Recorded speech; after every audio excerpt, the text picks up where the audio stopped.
which is the worst insult that anyone can cast on South Africans who want this country to work, who want Eskom to work, who want load shedding to end, and who want to mobilize capacity within Eskom, within government, and within society as a whole in order to make sure that the right things are done. Thank you, Chair, for your patience. Right. Thank you very much, Minister. Right. I'm sure colleagues have got questions. I think we are good on time. Can I? Right, colleagues, what we'll do is.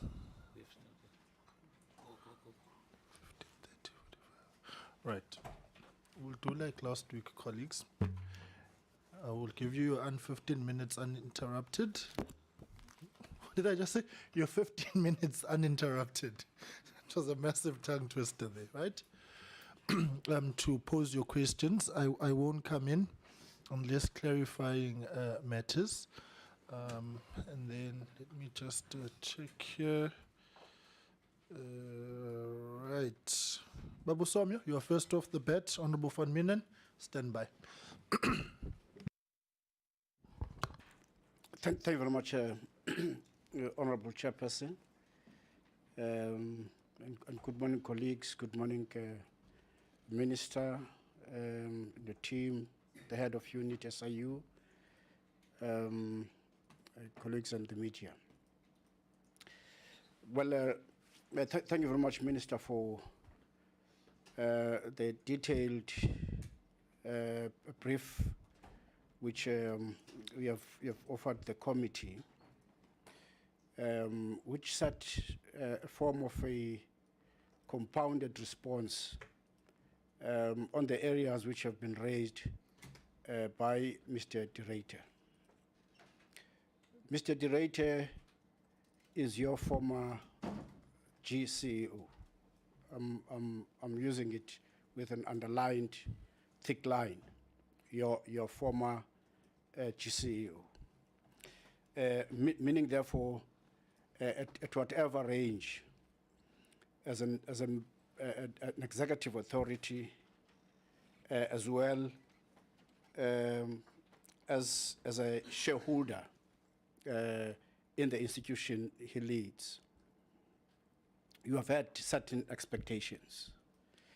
Could you just outline those expectations, which were at the head of your actual intended goal on having a character as the CEO in the name of Mr. Director? That's the first question. And the second question, I'm just trying to chase these 15 minutes, so you attend to the questions as I would outline them. The second area is that you have elaborately indicated that you don't have that report. You don't know that report. You have never influenced that report. Yours has been the role of a shareholder, of an executive authority, which would from time to time interact with the GCEO on matters of interest of the country and of the populace. So your interactions were basically objective in nature for the achievement of the ultimate requirement of Eskom to serve the population. Looking into what he has termed now, that whatever I've done not outside, not away from the executive authority, and in whatever form, my performance, my indulgence has been at the known by the executive authority. You have indicated that the report is not known to you. You don't have the report. But surprisingly, the funders are on record in saying they know the report, they have received the report. What would you take out of such an instance when you are the executive authority of the body Eskom and the former GCEO, his accountability, though to the board, in a large instance, is closer to the institution that you lead, and specifically yourself as the shareholder representative. Thirdly, my emphasis would always be on the knowing or not knowing that kind of a report. There is a point of emphasis to all those who would confess in knowing the report, that one, the report has given rise into what the President has outlined in the State of the Nation address as the intelligence report, and reference that report as per having impact on what has been done thereafter. Your own account here now is an indication of a series of events which come even before what is termed the start of the investigation, the finalization of that investigation, with the effect that yourself, when you're appointed in that office, you had to dig into some forensic reports, attend to such, work with the SIU in dealing with those matters. And I would take it that the brief to the President would have been the brief which is direct from the executive authority, which is yourself. Now then, how can anyone claim that such a report would have given rise to the reference by the President on the report which is not known to the executive authority, on the report which is not known to the board, and on the outcomes which are not necessarily known and you can account on? How would it be then that make a reference point and people celebrate that the outcome of such a report would have given rise to the acknowledgement by the senior office in the land as showing the result of that kind of investigations? Your comment in terms of that instance. You say to us here and now that it's you who went to the President and you insisted that there must be intervention in Eskom, specifically the Eskom debt. And it has been your responsibility that you have found this a kind of action being attended to, even up to the current tabled budget by the Minister of Treasury. And how then on earth you would find out something which is not known to you, which is not known to any other accountable senior office, would find itself into the script of the President addressing the state of the nation. And therefore, people celebrate that the amount invested on the report is amount spent well in terms of the outcome of the report. Your comment around that instance.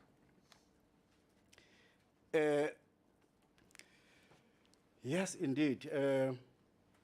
The question which went to the former chair of the board was prefaced on the fact that the primary responsibility of any board appointed is to ensure that there's accountability of those who are performing executive function in an institution.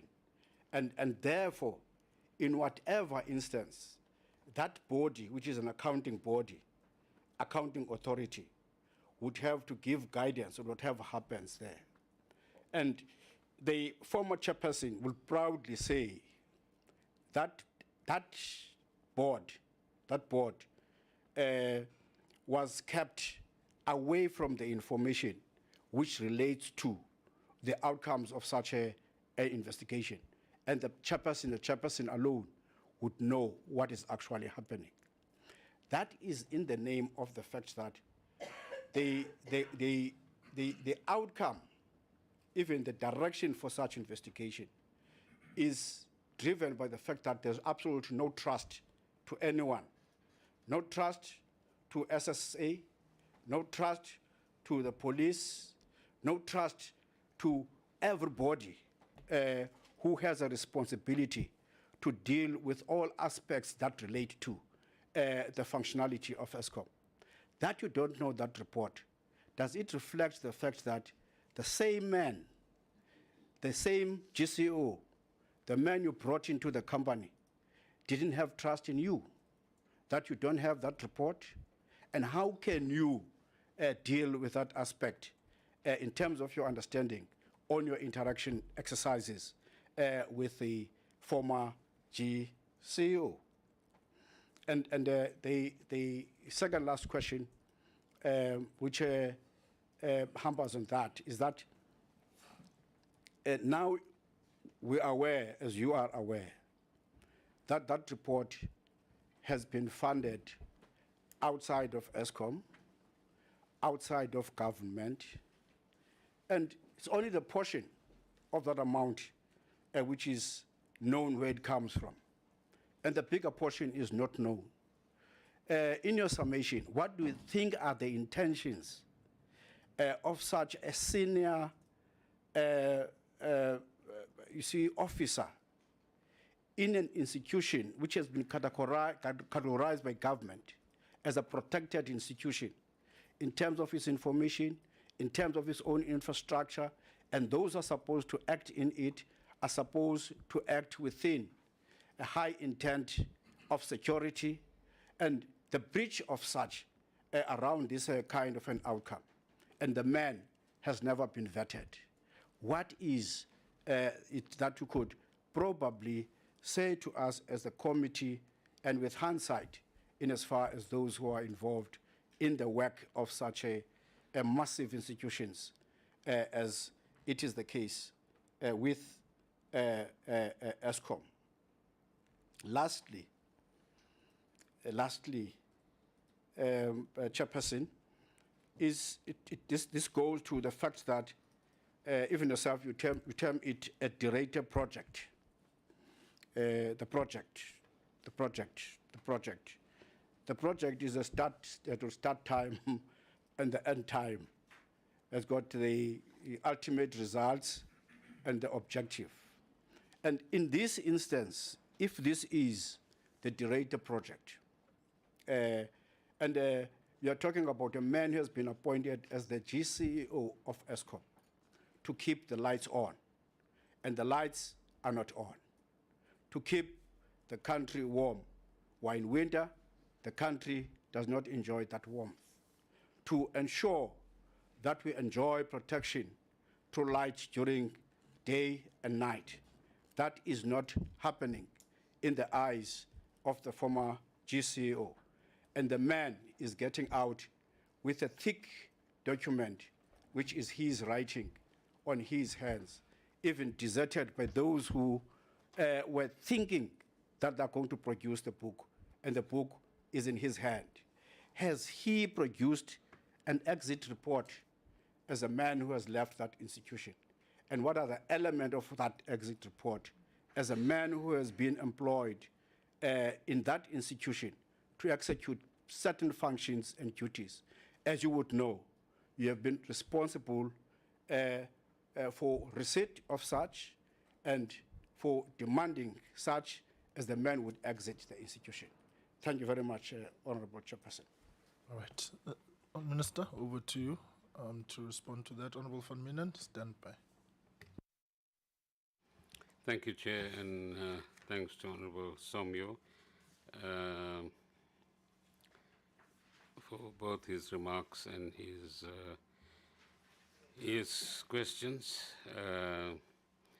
You ask what were the expectations of the GCEO.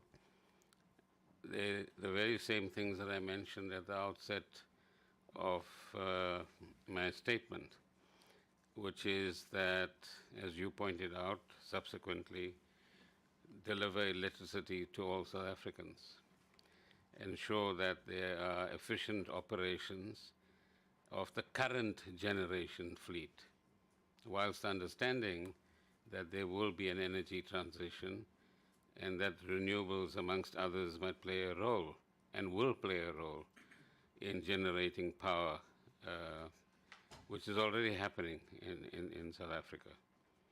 But as we stand today, more than 80 to 90% of our megawatts are actually generated by the existing fleet that we have, including what we get from Cahora Bassa as well, which is about 1,300 megawatts. And when we use diesel, you can get up to 2,000 megawatts from the open gas turbine operations, and that is what uses diesel. It is to build up the expertise and professionalism, both at a management level and at an operational level, because we understand that the state capture process had seriously damaged those two levels of staff. Whilst there are good people there at Eskom, they needed to be reinforced. They needed to be constantly upgraded in terms of their skills and their training, and mentored so that they can perform the huge responsibilities that are placed on their shoulders. And with it must come the professionalism and integrity that is required, and the ethical conduct which is required as well. Anybody who runs an organization is going to check, do I have the people to deliver upon my mandate or not? And if I don't, how do I find them? Many good people and highly skilled people left during the 4 or 5 years of state capture. Many of them have been approached several times, not necessarily by him, but by others as well, to return to Eskom, but they wouldn't do so. Reinculcate the engineering discipline, the process part of the PP, the plant, people, and process issues that I referred to earlier on. Because in the reports and analyses that we've been provided with by experts, it's clear that this engineering discipline has been seriously weakened. And if we don't have a disciplined set of operators and who are familiar with the way in which an engineering organization operates, both they and the organization will find themselves in difficulty. I think he used to correctly point out, which I haven't done, that, for example, the non-payment by municipalities, and therefore the non-payment by people who reside in those municipalities of electricity charges is a growing element of debt to Eskom. But included in that debt is also large businesses that are, according to what I'm told, if you like, cooking up the meters so that they underpay compared to what they're supposed to be paying and get on top of that. Some of that happened, some of that hasn't happened. Make sure that the state funds are used wisely. And here, the expectation is that with modern technology, and in particular big data analysis that is developed now in many firms as a capability, and with the artificial intelligence tools that are appropriately designed, it's not as difficult to track down malfeasance in procurement processes. And I think a lot of money could have been saved. So was that happening adequately? is a question that has to be raised. And above all, as I said, to ensure that there is an appropriate level of abidance by good governance codes and the promotion of integrity amongst the staff. He frequently pointed out that there were individuals around him that he didn't trust. But some of them are still there in their positions and should have been dealt with if there was sufficient courage to do so, which seems to appear only when something is written or a video clip is provided. Now, you make reference, Mr. Somyo, to the report. I don't know whether there is the report or whether there are those reports or whatever the case might be. But there appear to be reports. It appears that they were shopped at 4 media houses from about December last year, from what I'm told. And not all media houses bought into it, as I indicated to you from the quote that I gave. And some did, and published whatever it is that they published. But to believe that all of that is the truth about what is happening at Eskom is, I think, something that needs to be approached with a high level of skepticism.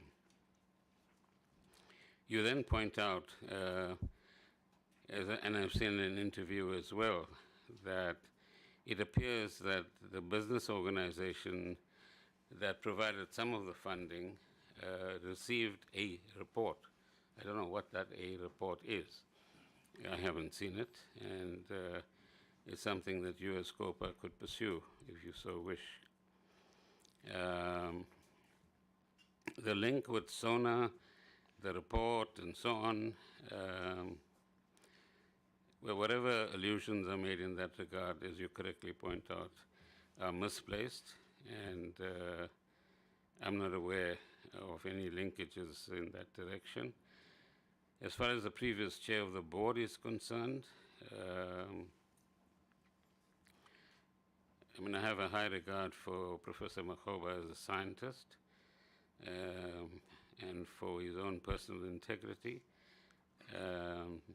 But I'm not sure whether he gave too much of leeway to the CEO during the period that they were on the board. It would appear so. No trust in state agencies, that would appear to be the case. At the same time, I think we must grant that there's a impatience amongst both yourselves, ourselves, and the South African public who want to see more people in orange overalls. And we can't deny that. So the law enforcement agencies need to take some product or the other which would create a greater sense of urgency and speed in their processes and demonstrate that we as South Africans are serious about tackling this issue of corruption.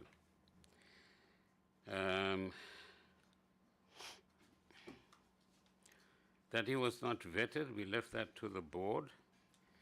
But at one stage, the CEO did indicate to me that the SSA has been there to vet him, but he is not going to provide his personal financial information to the SSA because he doubted what would happen to it. Now, that was his choice. So it appears there have been several interactions, but he chose not to abide by that process, it would appear. So I just noted what he said on that particular occasion. Did he prepare and present an exit report? The intention was that he would stay on after he tendered his formal resignation to the board in order to provide the board with some space, if you like, to conclude the headhunting process of a new CEO and utilize that time on the one hand to provide continuity, but on the other hand to prepare his, well, we would call it not the exit report, but a handover report. Similarly, the chair of SCOPA, as we reach the end of term of this administration, I imagine will prepare a handover report for whoever succeeds him in this position. So that's normal conduct that one engages in. You're coming back. Okay. I won't interfere with that process.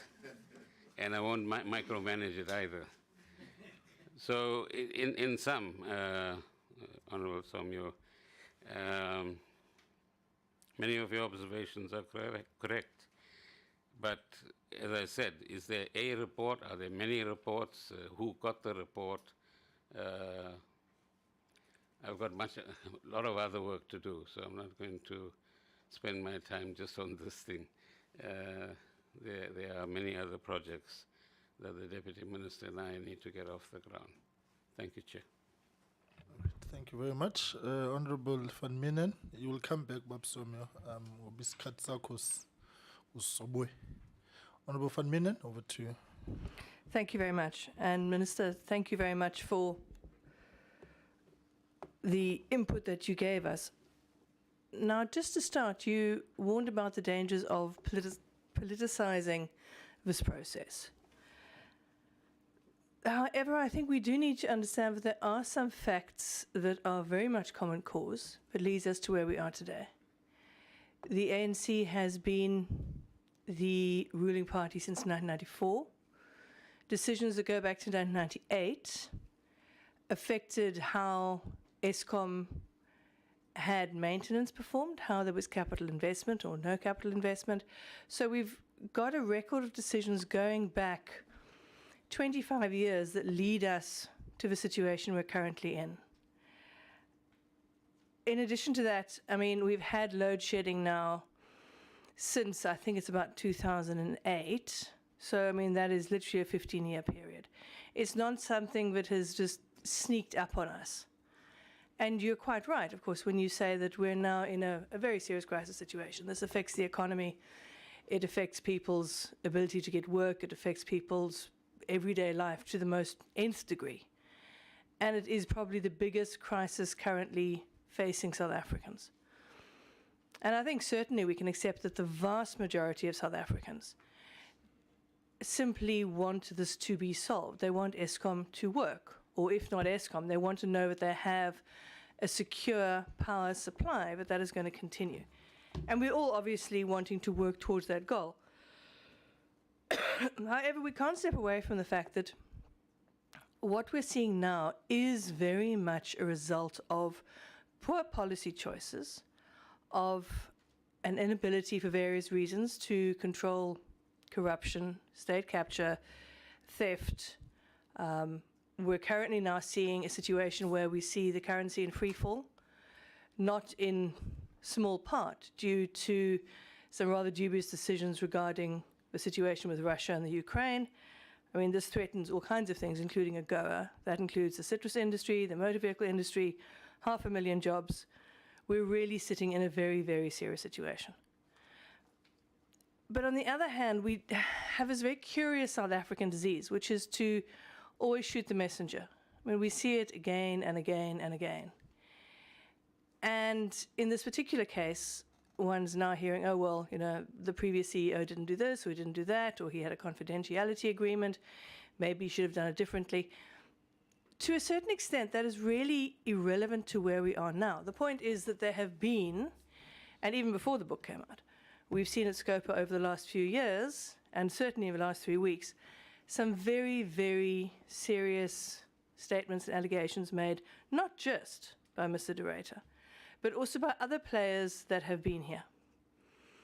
Last week we had SAPS, the Hawks, the SIU, and the board who were here.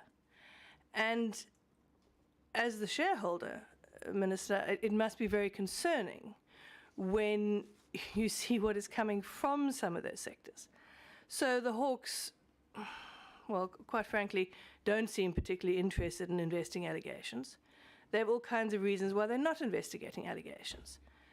They bring up all kinds of excuses, including they didn't know or it's not new. I don't know why not being new isn't grounds for investigation, but that's what was raised. Issues like that.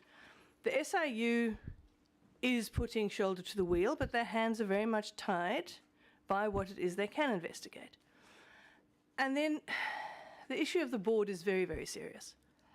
So it's supposed to be a board that is engaged. Well, quite frankly, Minister, I've never seen a board that is less engaged. The chair said, quite frankly, quite boldly to us, that the fact that there are allegations of serious corruption from political players in Eskom isn't Eskom's problem, because it's SAPS that was investigated. So he genuinely doesn't seem the slightest bit interested in pursuing any of these allegations. Now, this is the board that supposedly has oversight over this critical structure. So we're really sitting in a situation where serious allegations are made. Certainly at Scopa, we've been hearing serious allegations for some time. As you've said yourself, there have been many investigations and inquiries into Eskom over the years. But at the same time, there's a board and law enforcement that genuinely is disengaged and doesn't seem interested. In Afrikaans, there's a saying that says, "Dis die klein jakkalsies wat die oes eet," which essentially means that it's the small jackals in the fields that eat the crop. And we're really seeing a situation now where the very organs and bodies that are supposed to have oversight and investigate the very serious allegations that are happening don't appear to be doing that. So my question coming out of this to you is, as the stakeholder and as the minister, what is being done to ensure that these bodies are actually going to perform, that the board is engaged, that SAPS and the Hawks take seriously allegations that are made and have been made at several different levels? Because it's very important that we actually move forward. It's good and well to say we've had corruption for a long time. That doesn't normalize it. And we're at a situation now that is so critical that we really have to see movement going forward. Now, you talk about this report and about what you did or didn't know, and you say you don't have a copy of the report. And then you talk about the fact that the two names of political players have been raised, but there are preliminary investigations. Now, I'm not asking you for the names, but what I do want to know is, were you informed, even if it was at a preliminary level, of the names of people alleged to be involved with this? And if so, is there political will to pursue this, to see if there is anything to it, and to see where this is going? You talk about Mpumalanga being a crime scene. What is being done, again, by the law enforcement agencies, who last week genuinely seemed mystified by evidence raised about the cabals? So what is being done about that? Because, I mean, that connects to the coal, it connects to all kinds of issues related to state capture, not to mention the apparent love or even addiction that certain state players seem to have to coal-based energy, rather than moving forward to alternatives that could also assist with the reconstruction of Eskom and power supplies. State capture continues to be apparently deeply embedded in Eskom. And it really is a case now of scavengers just feeding off a carcass if nothing is done. Are we going to see the ship being moved? Is the ship actually going to shift? We can change deck chairs on the Titanic. It isn't going to stop the ship crashing into the iceberg if nothing is actually done. And then also what I want to touch on is the current acting CEO, Mr. Kasim. now says that he's not worried about a grid collapse. Well, if that is the case, what does he know but the rest of the country doesn't know? Have there been shifts that we aren't aware of? I mean, we're seeing blackouts and power cuts continuing on an enormous basis. We're now at a worse situation at this time of the year than during the whole of last year. So obviously the situation is getting worse. Why is he suddenly not concerned? And what are we seeing there? And does this have anything to do with his trips abroad? Because we really do need to know what is happening there. And then finally, when it comes to the Eskom debt, I think we also know that a large issue of the Eskom debt has been mismanagement and corruption at a lot of municipal level in collecting arrears, in collecting monies that are owed. Again, we have yet to receive, and Eskom, Scopa has investigated this with COCTA, we've yet to see if there's going to be movement and assistance at that level to ensure that these municipalities are actually capacitated to be able to do their job, to ensure that debt is reduced. Because what's also happening on the street level, so to speak, is that the people who can afford to migrate to other alternatives, such as solar, are doing so. That means an enormous amount of people who do pay accounts and who have financial wherewithal are exiting the system. This is simply going to make the debt trap worse, because what it is going to do is leave the people on the grid who, for various reasons, are either paying their accounts and corruption is eating them up, or they're not paying their accounts, which means that Eskom is going to get to a situation where it's continuing to decay, it's continuing to essentially fester because of the internal problems, but there also won't be money coming into the system. So can we please also have some reassurance and some information on that? Thank you. Thank you very much, Minister. Over to you. Honorable Hadebe, stand by. Thank you, Chair and Honorable Van Menen. And I agree with a lot of what you said, surprisingly. We agree, at least, that we should not politicize this process. We agree that load shedding has been around. There have been mishaps in terms of delays in first deciding on building of Medupi and Kusile, and secondly, the delays in the construction and development of those projects themselves. And there have been lacuna, so to speak, as far as what was requested before the Director's time and after his time for 4,000 to 6,000 megawatts to be provided in whatever period in order that there's the space to undertake the maintenance that is required. And you're absolutely right that the situation in Europe, certainly for the Northern Hemisphere, but elsewhere as well, has created volatility as far as energy markets are concerned. And hopefully we have peace in that area and some negotiations commence sooner rather than later. The one area where I disagree with you, this is not a mission to shoot the messenger. Mr. Director is not a messenger. He was in charge of an institution. He was responsible in terms of his contractual obligations by virtue also of his position as CEO for whatever Eskom did or did not do. And his expressions about corruption are nothing new. We've all said it before his time, during his time, and we'll say it after his time, which is a point I tried to illustrate earlier on. It's nothing new there. What is new and interesting, and the South African public would be interested in this, was he recording every conversation that he had with everybody? Was he more interested in writing a book that would mask his legacy as far as performance at Eskom is concerned? And is that what this book is about? Because if the message is there's corruption at Eskom, we've all heard it before. And that's not, as you correctly point out, the issue. The issue is what are you doing about it? And what are the law enforcement agencies doing about it at the end of the day? And what are each of us contributing to minimizing the possibilities of corruption? Because we want to see a society where this phenomenon does not exist in any form.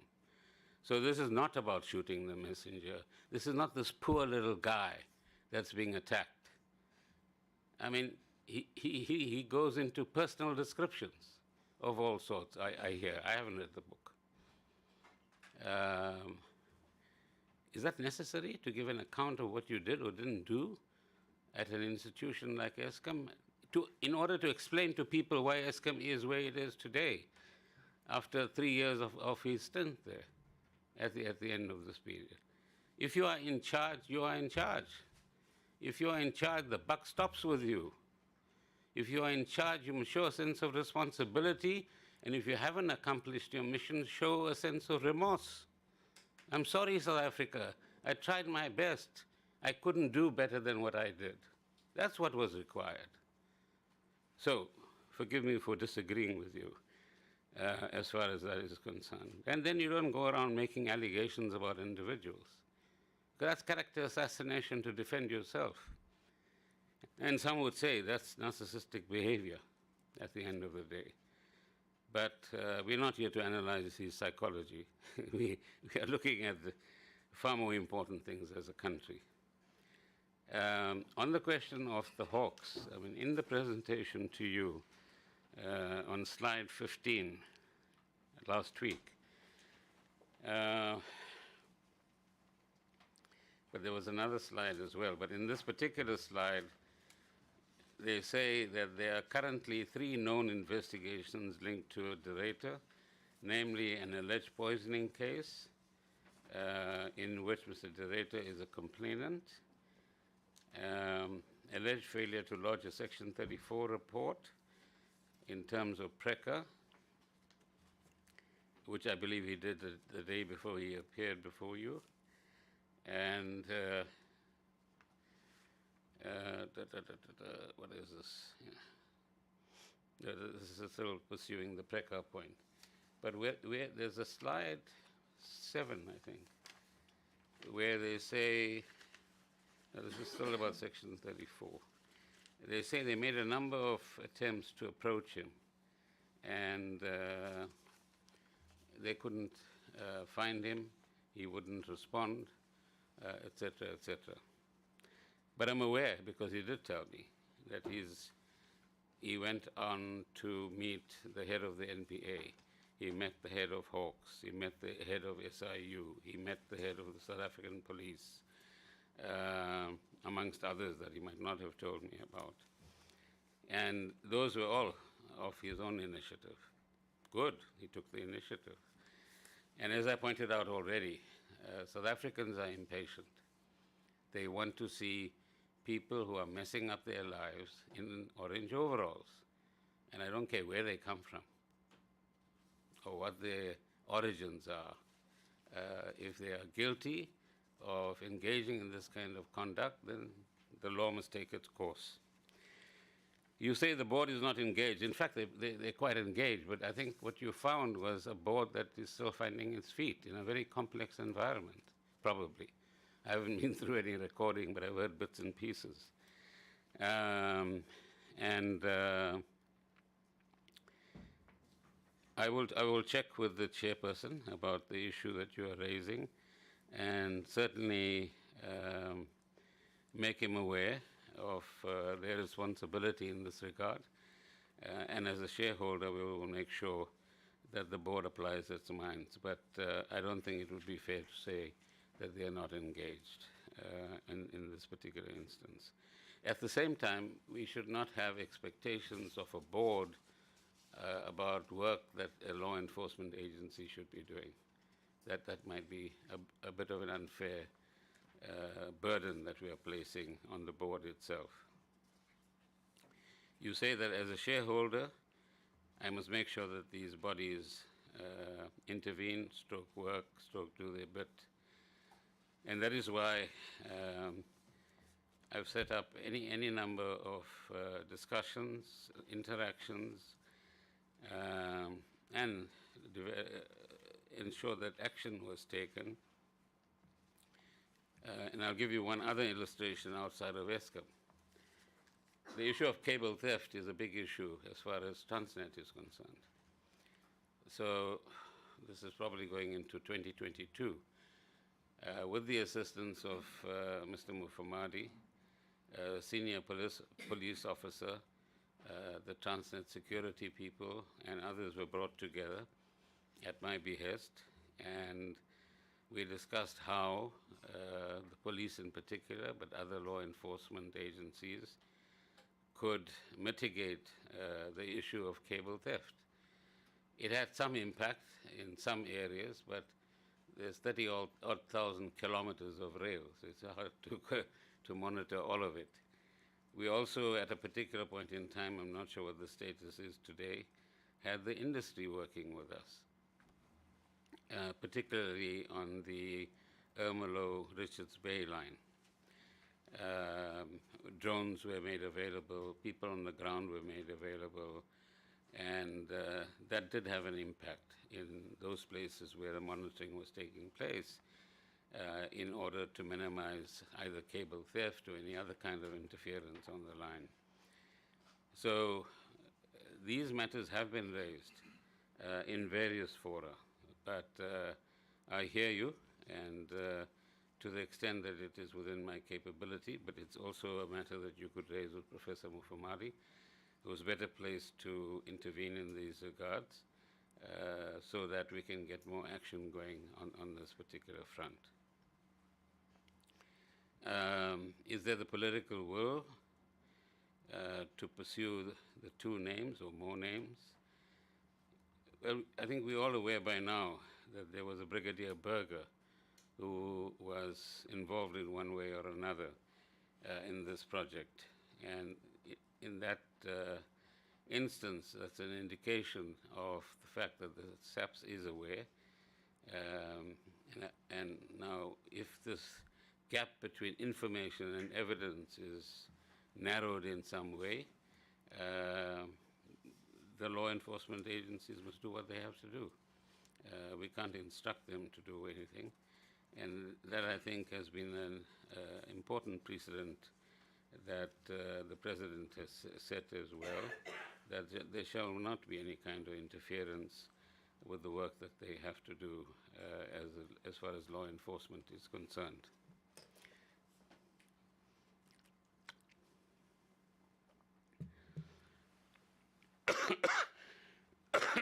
Excuse me.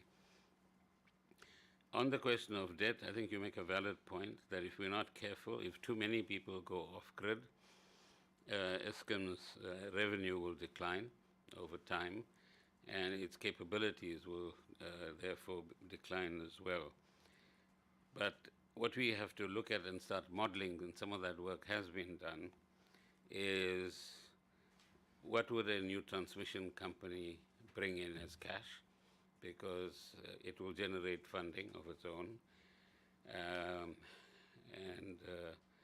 I've had now 2 or 3 interactions with the China Grid Company, which is the largest transmission company in the world, and the way they run their show, including the 68%, I think, control they have in the Portuguese grid and a similar control in the Philippines grid, shows that this is an area where, if you like, a new business model will begin to emerge, where how you make money as an energy entity begins to change over time.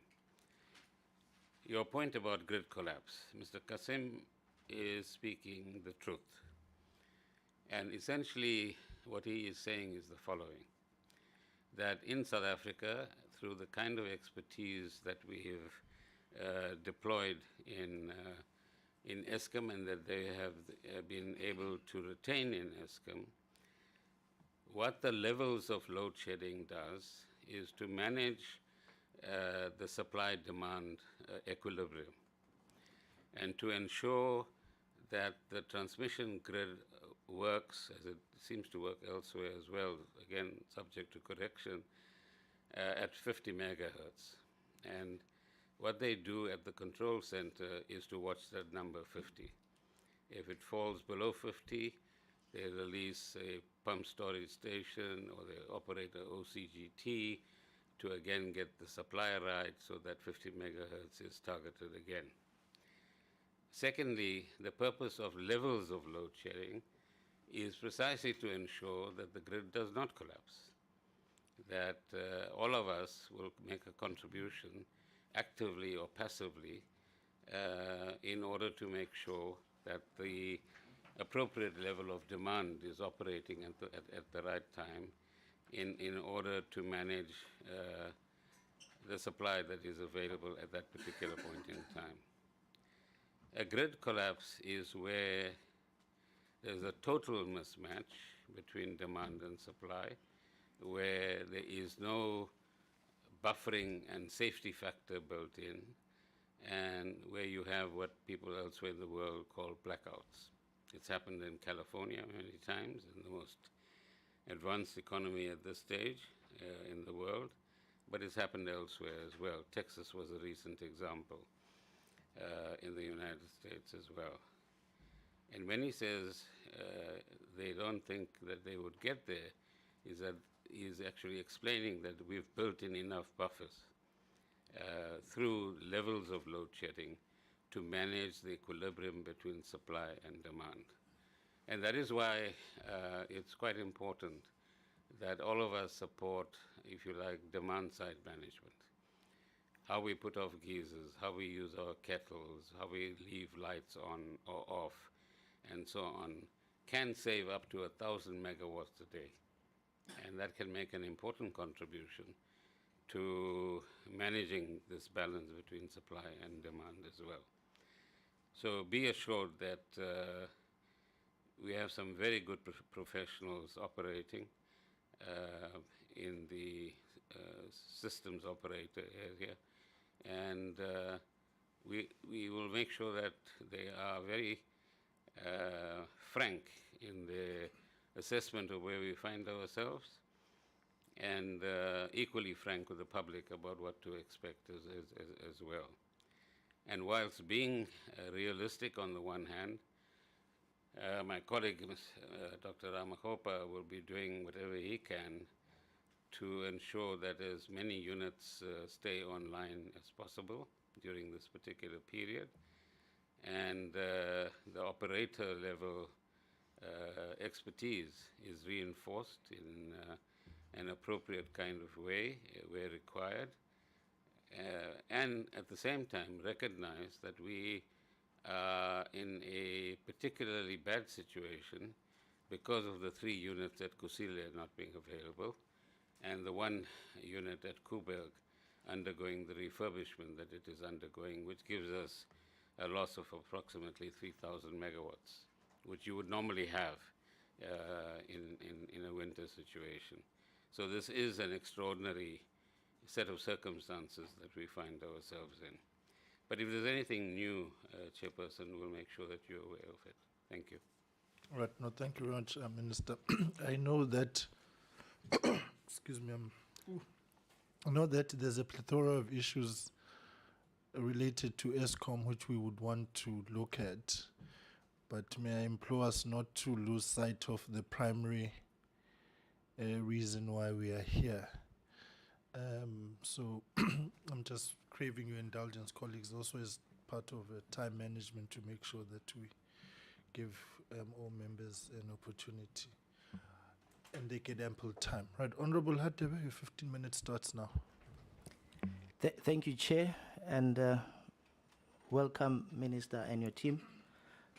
Thank you so much for availing your time to answer into these very sensitive and damning allegations.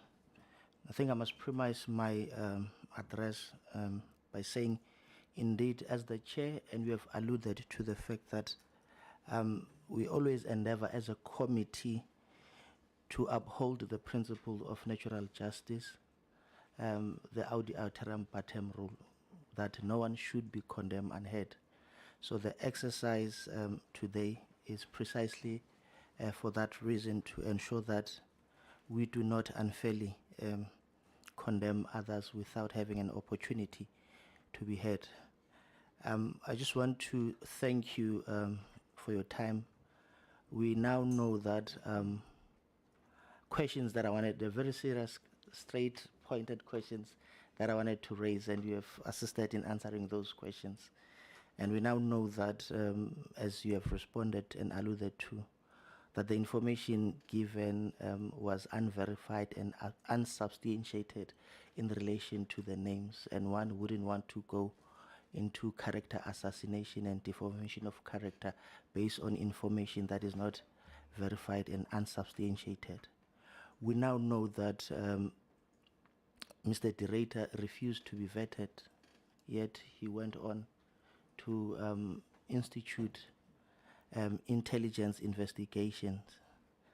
Furthermore, we now know that that report was not, based on what we have alluded to, submitted to Eskom, yet the BLSA is in possession of such a report. I want to strongly say that action speaks louder than words. We therefore cannot say Mr. Director's action are irrelevant. We need to question and understand Mr. Director's question in order for us to be able to understand the intentions. So you have well detailed what it is that you have done. You've also furnished us with the volumes of documentation containing what it is that you have done. So my first question will be, did the former group chief executive provide evidence to you when he shared his concern on corruption, and did he make any submission which reflect that he had reported this issue as required by Section 34, subsection 1 of PRICA? I'm raising this because Mr. Director is just not an ordinary whistleblower. He had a responsibility and duties to act in a certain manner. The second question, Honorable Minister, what do you think of Mr. Director's tenure at Eskom? I'm not sure at this stage whether I should continue calling him a former group chief executive or an aspiring author. In your understanding, was it an utter failure where KPIs were hardly achieved, or was it a challenging time and probably Mr. Director and his executive did not have the capacity to deal with the complex and difficult problems of Eskom? Does the minister think that Mr. Director response to us when he appeared before us lacked the straightforward information, is just another attempt to cover up his failure? My third question, Honorable Minister, you have already alluded to the fact that Mr. Director was operating, to quote your own words, operating on his free will, and for 6 months you did not know anything about Project Director. Now, good corporate governance demand that the director must use the position of director or any information obtained while acting in his capacity as a director knowingly to cause harm to a company and its subsidiaries. Given these duties, do you think Mr. Director used the information which he obtained whilst a group chief executive of Eskom, and he used this information to his advantage, and secondly to disadvantage Eskom? I'm asking this because he called a press conference and later now there is a book. Do you think, in line with good corporate governance, Mr. Director compromised Eskom and he used the information obtained as a group chief executive to disadvantage Eskom and to further his interest. The legal principle, Mr. Honorable Minister, of fiduciary duties of a director, which all of us are familiar with, there's a certain duties that one needs to meet, and it's to raise a standard of good corporate governance behavior. These include the duty to act in good faith, loyal, as well the duty to act in the best interest of the company. Now, in light of these fiduciary responsibilities, Honorable Minister, would you say Mr. Director has executed his fiduciary responsibility well, or has he failed in his responsibility? I'm asking this because he failed to alert the institutions that are responsible and are obliged to ensure accountability, institutions such as parliamentary portfolio committees. Some of the information that was raised in the interview, even though majority of such were not new, but there was certain information that we had for the first time, and he appeared before us on several occasions. Would you say, given such standards that I've earlier highlighted, Mr. Director failed in his duties in terms of ensuring that parliamentary committees are informed and kept abreast of all these allegations? Now, I know that you are not taking a stand, Honorable Minister. You just merely been afforded an opportunity to unearth the truth, correct the lies if there are any. Mr. Director, in his interview, he said one minister uttered the following: in order to pursue the greater good, you have to enable some people to eat a little bit.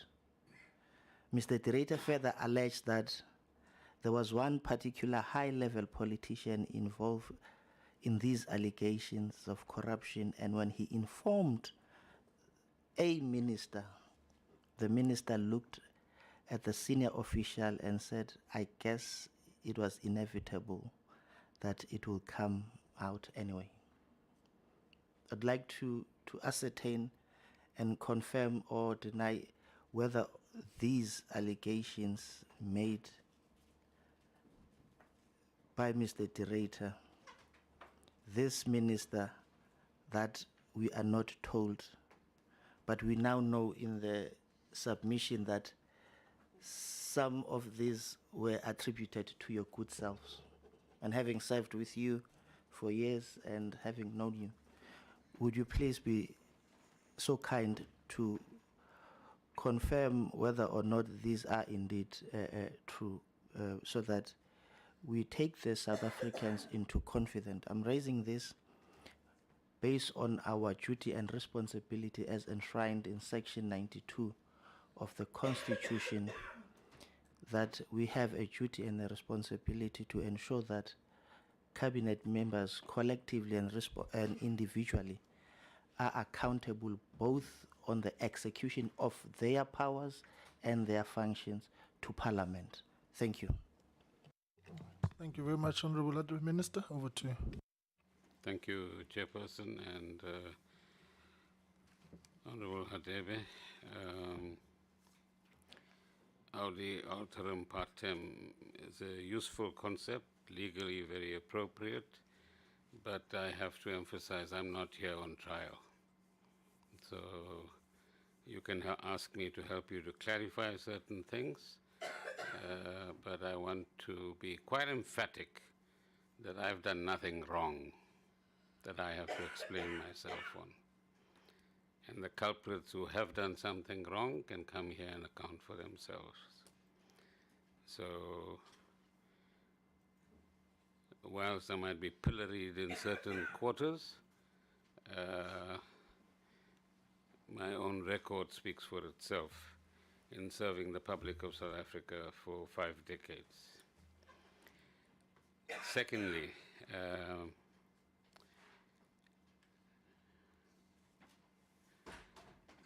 you correctly point out that unverified information should not and cannot be used in any legitimate way, but that nor should character assassination be allowed to be perpetrated in this forum or in any other forum. If somebody has done something wrong, let them account for it in an appropriate manner. The CEO, you say, had some evidence. Did he report this information? I don't know. Like I said earlier on, he's met a lot of the law enforcement agencies himself. There is the Section 34 report that he lodged prior to meeting with you have a post-nasal drip that you need to attend to. As an ex-pharmacist, at least I can help you on that.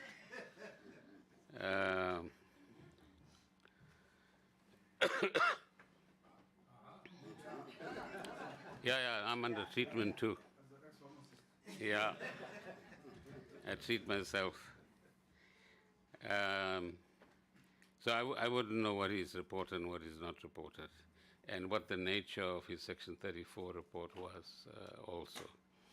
But I think we found the slide which I was referring to, which is slide 17 from the Hawks, what I referred to earlier on, which said to you, the DPCI through Major General Gerber, the provincial head in Mpumalanga, reached out to Mr. De Ruyter immediately after his media interview to ascertain the information firsthand. Mr. De Ruyter declined to meet Major General Gerber, but referred him to his lawyer, Mr. Willem Janse van Linsberg, who promised to talk to Mr. De Ruyter and revert to the DPCI. Unfortunately, the promise was not fulfilled. So that's the level of cooperation. So on the one hand, you have a couple of years during which law enforcement is not doing enough, et cetera, et cetera.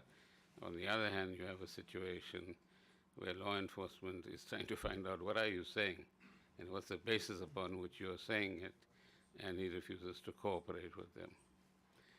But I suppose that's what melodrama is about at the end of the day. And all of us fall for it to some extent or the other. You asked me to assess his tenure and whether his KPIs were met. And I think we're not here to evaluate performance, but at the same time, you are right. The situation he entered at the beginning of 2020, soon after which you had the COVID pandemic shutdown, where, for example, certain things that needed to be done at Coburg a little bit later in 2020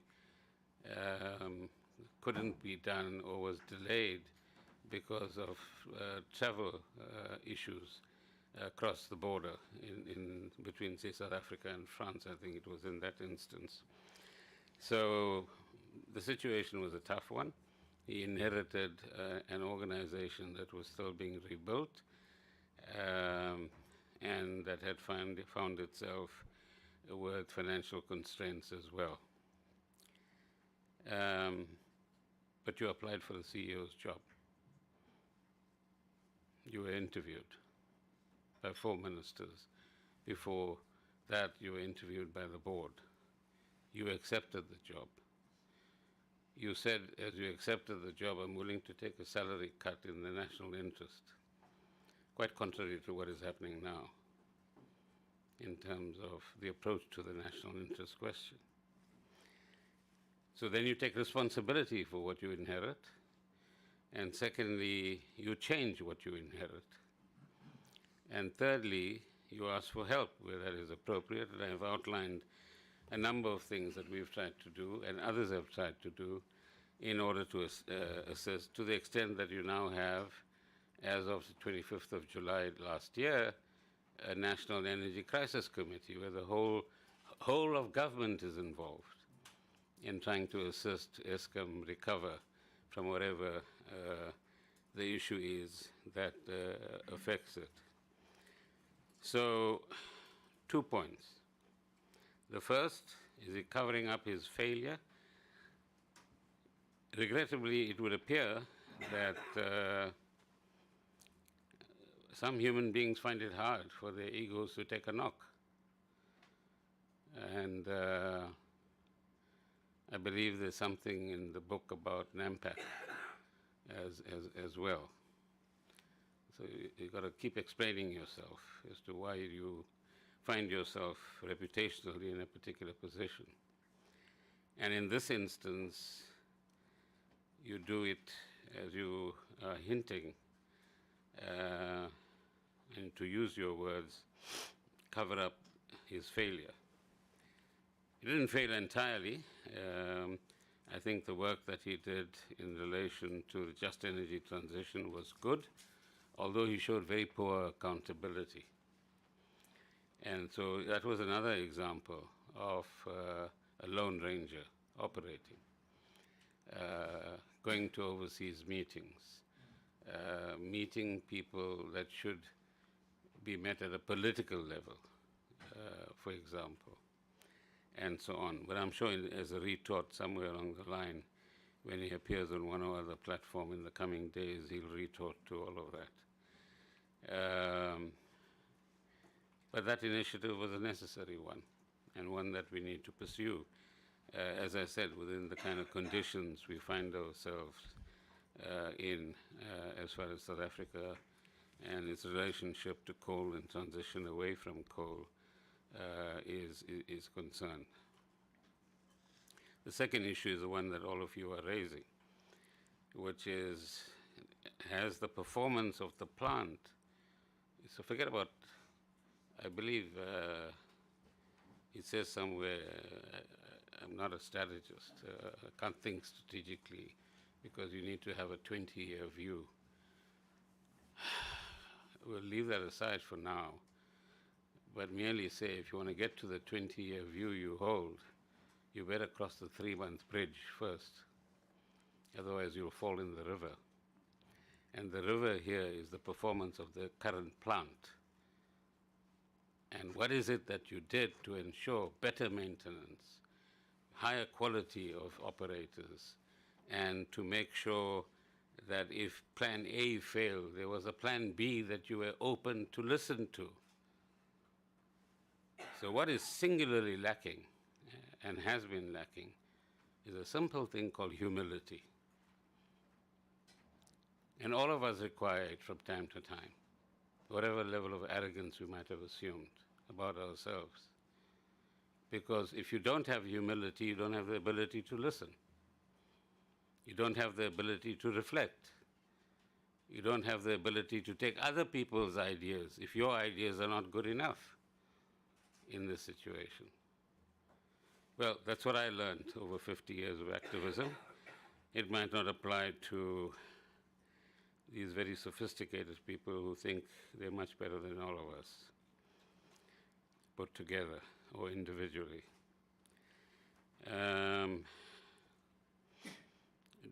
Does one think that he used information obtained from Eskom to the disadvantage of Eskom? I certainly think so, because what you find in all of the commentary emerging, from him, but also from the commentariat, is about what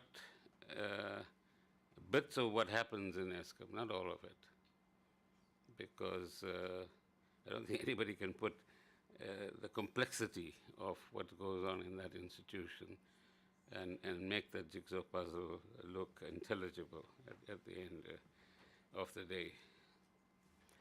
So again, I think no serious CEO of a serious institution, private or public, as I said earlier on, would break the kind of contract you sign and the obligations, as you correctly point out, that come with not just your fiduciary responsibilities, but as your responsibilities as a CEO of an institution.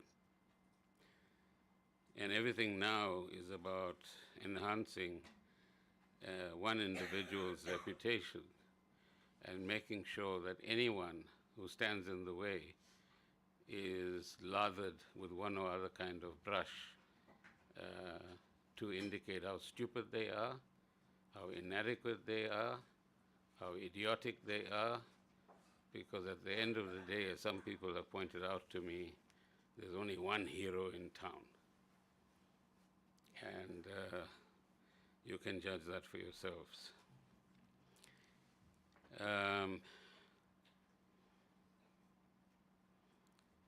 Even the interview, as I said earlier on, Chairperson, you could have had a, if you like, a technical interview which says, this is what I was able to do, this is what I was not able to do, these were the constraints I faced. But it was a fascinating 3-year experience. And I hope I've left the institution better in respect of A and B and C, and I think I haven't done enough in respect of X and Y. That will demonstrate a measured approach. It will demonstrate an exit nature of the discussion. But no, here you have to malign individuals, but then extend, as I said earlier on, to utilizing swat kafar tactics, which everybody conveniently forgets when they write what they write. You know, it really, for those of us that were activists during the 70s and 80s, reminds us about what the state, apartheid state, in particular P.W. Botha and company, utilized to mobilize white voters at the time, and how they were able to characterize all of us as terrorists of one kind or another. So does that mean that all of this is about politics, in addition to being about some personal issues? That's a question that you have to ask yourselves, I think. One minister saying must enable some to eat. Well, I haven't seen anybody who's so hungry for whom I must say they must eat inappropriately and eat public funds. No, I will not say anything like that. Nor will I tolerate anything like that. And as I said repeatedly in our interactions this morning, I don't care where you come from. If there's evidence against you in respect of corrupt activity, pay the price. End of story. So that something might come out at the end of the day. Well, it might not, depends on what goes on. But the suspicions have been cast far and wide as far as his assertions are concerned. So I will not tolerate corruption, bottom line. Thank you. Thank you very much, Minister. Honorable Bucas, and then Mazamban, stand by. Honorable Bucas, your 15 minutes starts now. Thank you, Honorable Honorable colleagues, we got on time, so come back. Honorable Bucas. So yes, second round. Thank you, Honorable Chair. Minister, thank you that you give us some clarities on some of the issues. This engagement, Minister, is part of a list of engagements, not necessarily to show how important the interview was, but to clarify South Africans on what has happened, what is still happening, and also the view of the different stakeholders. So there are also some interventions from your side, as you alluded to, and we will appreciate the progress on those interventions as it unfolds. Mr. De Ruyter, Minister, took the initiatives to engage with some of the institutions, but none of those institutions have a report or hard evidence about what is happening. And one is asking who's fooling who now? Is he playing to the gallery or what is happening? So, but as SCOPA, we must do our oversight without fear or favor. And it is exactly for that reason that I wanted to state. I was so surprised when I hear the content of the writer's interview, and especially his distrust in a state where he was still an official. So, Minister, did you by any chance after that interview try to engage with the writer on those allegations? Secondly, Chair, one of the allegations of Mr. De Ruyter is also that many of the new appointments were the confidence of the minister. What he said by implication is that the appointees don't necessarily have the qualifications. It doesn't say in which field, however. It boils down for me to the fact that Eskom is collapsing based on officials who don't know what to do, and this is why we are sitting in this crisis of load shedding. And it is also embarrassing for the current government, and I'm not speaking about the ANC, I'm speaking about the government as a whole. So, Chair, Minister, can't the government take action against the writer? Because at the time of the interview, he was still the accounting officer of Eskom.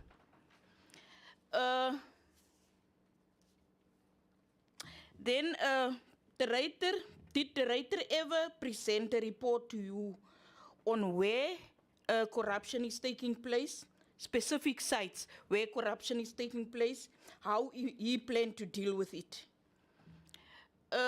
Then, Minister, during the tenure as Group CEO, did the writer had a capacity, and his executive had a capacity to deal with the problems of Eskom, or did he ever table a progressive turnaround strategy to you as a minister? Chair, I can't help to also speak about this intelligence report or the 50 million. There was 18 million from BLSA. And for me, maybe, I don't know, Chair, 32 million is a lot of money. It can't just happen that you got it somewhere. And it's so difficult for me to understand that only the writer is aware, like the minister was saying, I don't know if I hear correctly, that he got weekly reports on the investigation of the writer, not the minister, got weekly reports on the investigation of that intelligence report. I want to understand that 32 million.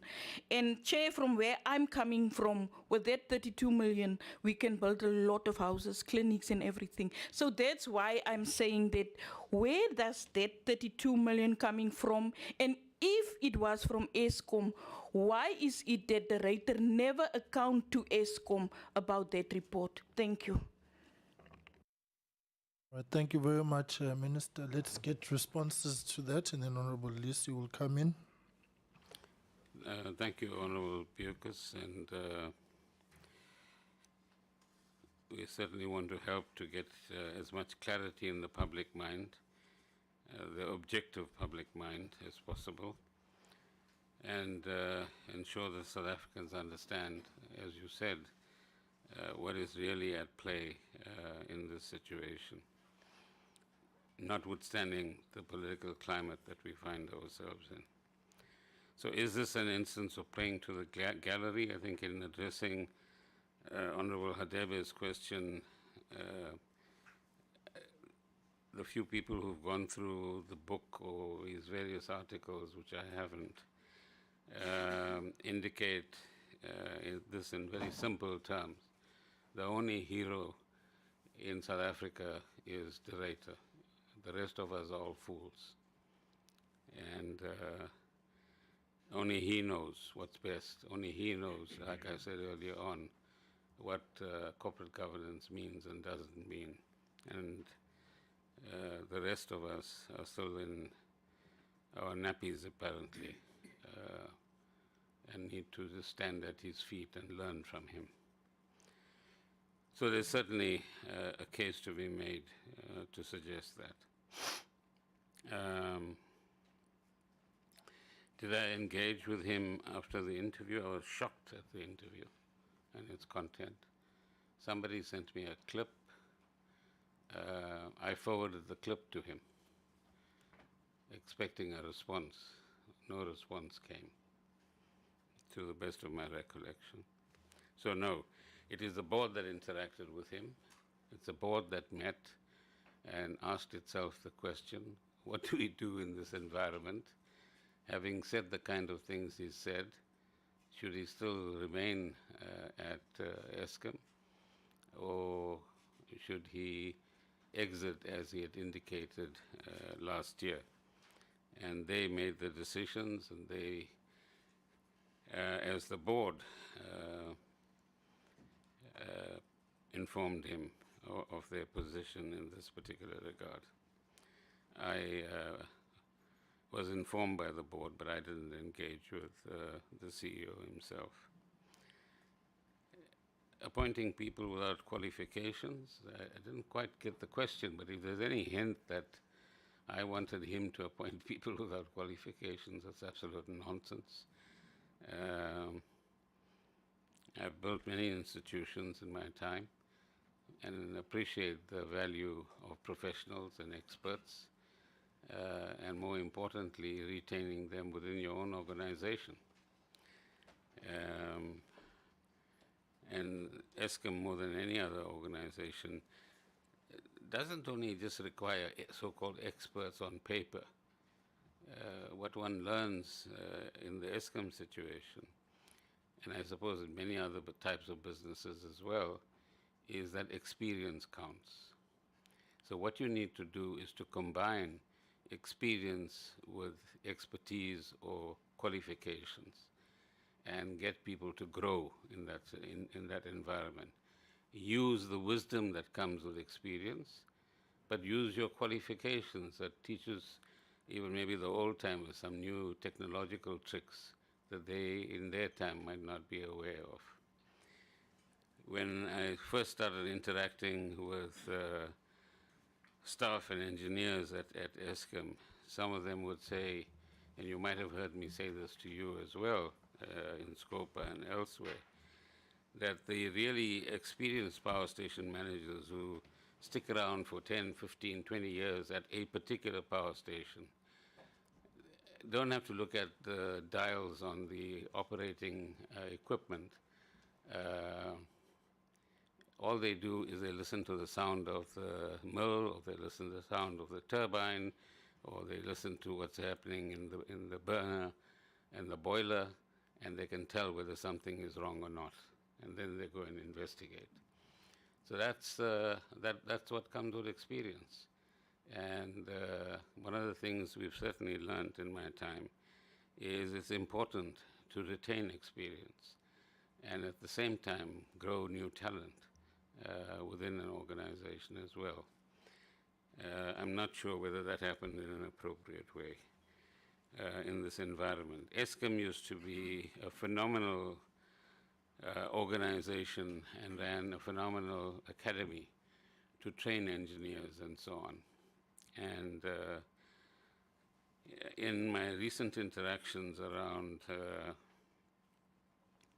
the form that holding companies take in different parts of the world, I came across, I think it's a Malaysian example, where the, say, transport sector would have its own college.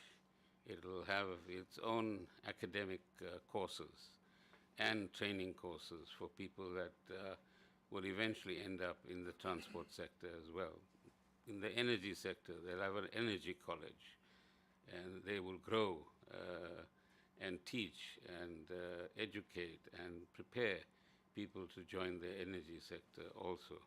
So there are examples in other parts of the world that we could learn from. And some of our institutions, particularly the training capacity, has not been revived as it should have been, regrettably. Taking action against the CEO, I'll bring that to the attention of the board. They might be discussing it, I don't know, and make them aware of this possibility, but ultimately it's for them to decide. As he indicated, where corruption takes place and how he's dealing with it.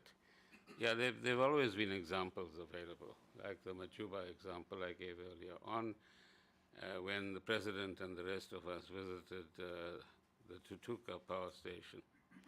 And as you walk around the grounds of the power plant, you see this big yellow equipment, and we were told by the managers there that these are what are called compressors, and they are forced to hire those compressors and renew the contract for the hiring on a regular basis with the same people. If you bought that equipment, you would have saved tons of money. But it's nice to illustrate the point, and your question is a valid one, which says, having understood that this is what is going on in that environment, what have you done about it? In fairness to the local staff, I think what is important to know is that in power stations that are in far-flung areas, people do live under fear. They are scared, because if they talk about X or Y and what they're involved in, next thing they will get a phone call which says, we know where you live, we know where your children's school, we know what you drive, and so on, to strike fear in the individual concerned. So it isn't an easy life for people who operate in power stations. And so to some extent the CEO's concerns around law enforcement taking a stronger stance are valid. There's no doubt about that. But ultimately, we've got to also create an environment in South Africa where our own communities don't do things or hide things or support people who are engaged in these sorts of activities, because at the end of the day, load shedding then affects everybody, not just the few who are engaging in this nonsensical activity or harmful activity. Plans for turning Eskom around, there have been many plans, as I said, over the years. Parts of each of them would have worked to some extent,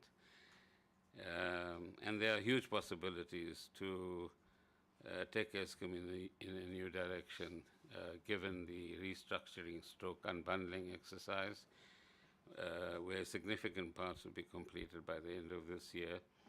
And that provides an opportunity to change the culture, to change mindsets, to introduce new systems of control, which is what Scopa would be interested in at the end of the day. The 32 million, did it come from Eskom? I think we've been told that none of the cash came from Eskom itself.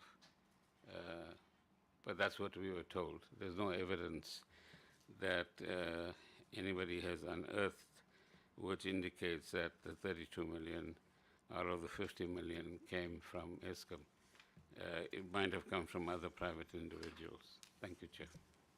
Thank you very much. You speak about the training colleges. I'm reminded of the teacher training colleges that were in KZN, Ntuzuma, Nogqigazi, and so on.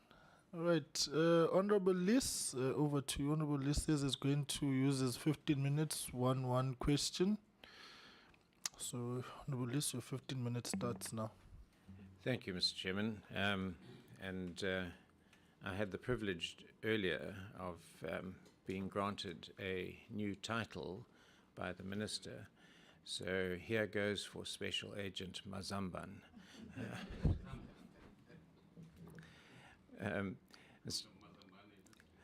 And not quite, but I suppose that's a good story. Minister, you say that you were shown a diagram and there were names on it.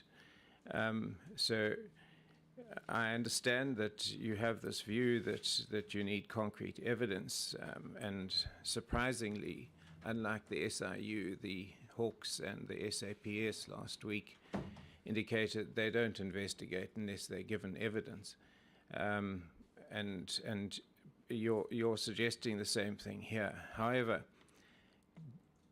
did you at least go and approach these two senior politicians and say, listen, guys, I've seen a diagram with your names on it. It's a diagram of cartels and heads of cartels. You know, what's your response? Did you do that?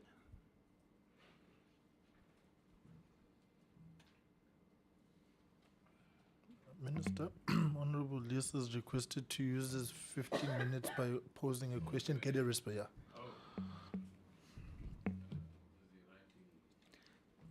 Yeah. I think your Mazamban's memory and yours is probably equally good enough for now to remember my questions as I go along, Minister, but you're free to write them down.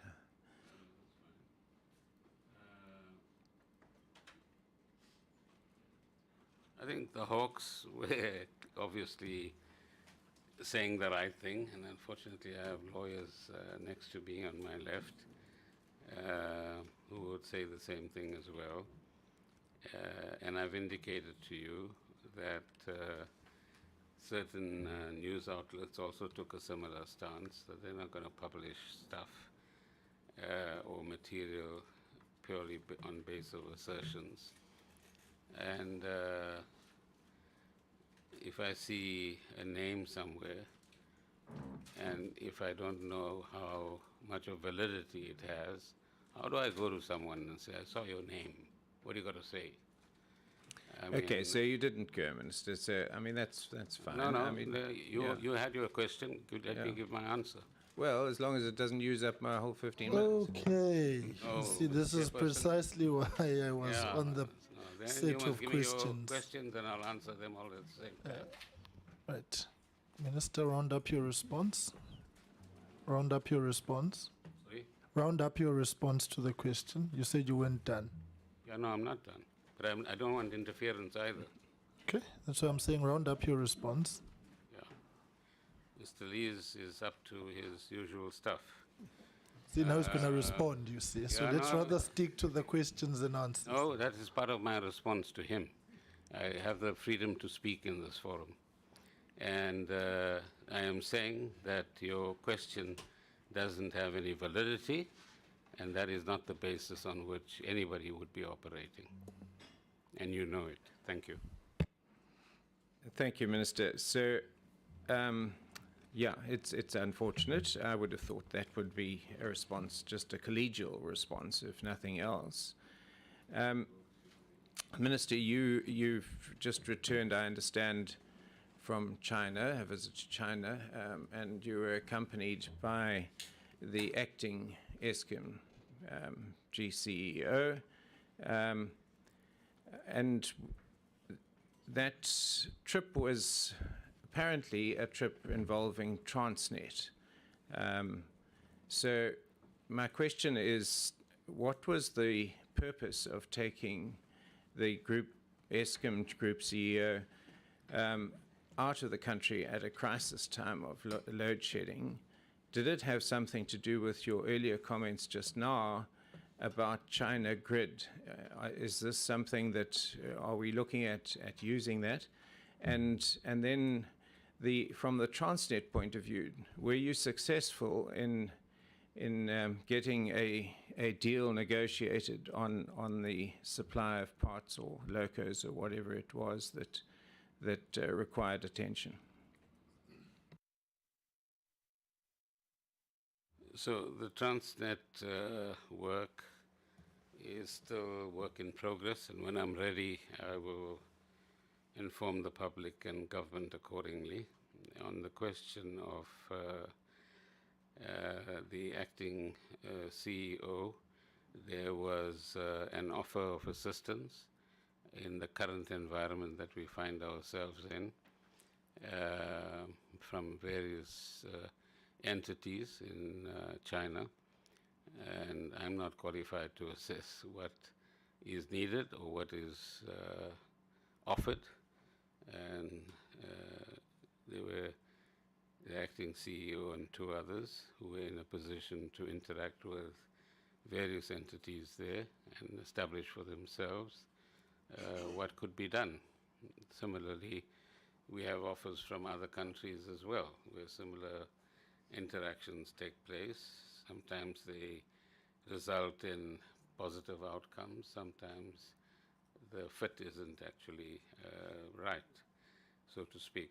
So all of that is work in progress. All of that is intended to ensure that the kind of crises or challenges that we face in the sectors that these SOEs are involved with are resolved as quickly as possible and in as constructive a way as possible. So I'm optimistic, let's put it that way, that there will be a good outcome.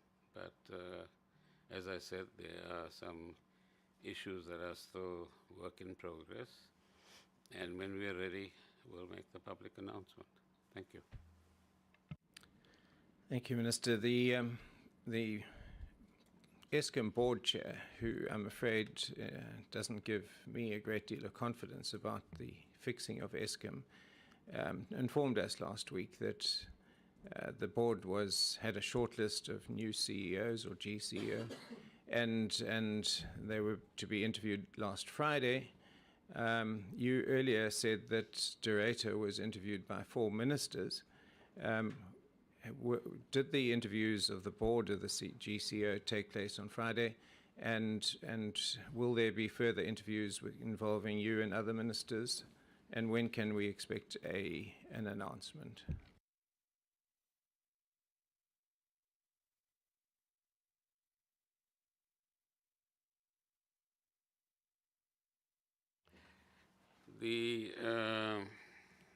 I'm not aware about the interviews on Friday because I haven't had time to catch up with what the latest developments are, which I will do in the next day or two. Obviously, all of us would want a new CEO in place sooner rather than later. I'm aware that there were long lists and short lists and shorter lists and so on that the board was engaged with. As the board chair has indicated publicly 10 days ago or so. And I'll await, firstly, a report from the chair and the board on what progress they've made and determine then what process needs to be followed. But the first process, as I indicated earlier as well, is the one that the board needs to conduct. So let's see what they come up with. Thank you, Minister. So the second part of my question is there going to be ministerial? I suggested last week that it should be a public process so that we can all see who's getting interviewed and so on. But so presumably the candidates will come to you or to a committee of ministers, as it did with Rata, for a further interview. Is that on the card? As I said, let's wait for the outcome from the board, then I will determine the process. I wasn't aware of your suggestion about a public process, but at the same time, I don't think we want to set the wrong precedents in this environment. When a bank board, for example, interviews candidates for whatever position in a bank or in a commercial institution, they don't run public processes. We are talking about very senior people who are coming in with a fair amount of, let's say, experience and background in business, but in particular this type of business. And I'm not sure how comfortable they will be with that process. But I've just come back. Let me apply my mind, and we'll let you know what the process is. Thank you, Minister. Yeah, the analogy with the bank and Eskom, I think, are sort of different levels, but nevertheless, the point is taken. The question of you talked about Kahora Basa and other kind of ways of mitigating the load shedding. Topically at the moment is this question of car power ships and the contracts that appear to be fairly one-sided. What is your view about the use of car power ships in the agreement that apparently has been entered into and has been blocked on environmental reasons rather than commercial reasons? Chair, I haven't followed the details on this particular area. I was aware that sometime last year there was some litigation going on between another entity and I don't know, it's either government or car power ship itself. Secondly, generally there will be a view that any 20-year commitment, which was originally the case to a project like this, which is supposed to be short-term, would be stretching it too far. But beyond that, I'm unable to shed any light on what the current update is on this matter. So I think if you are particularly interested, there might be other people who can help you with the details. Yeah, Minister, yeah, anyway, let's leave it. It seems, yeah. You suggested earlier that the boards appearing to be not invested might be a case of them finding their feet. I think it's 6 months now since they were appointed, and you made the point that they are sort of highly skilled and experienced people there. Is it reasonable for them still to be finding their feet after 6 months? And when would you expect them to be fully in top gear and going flat out? No, they're going flat out on many issues.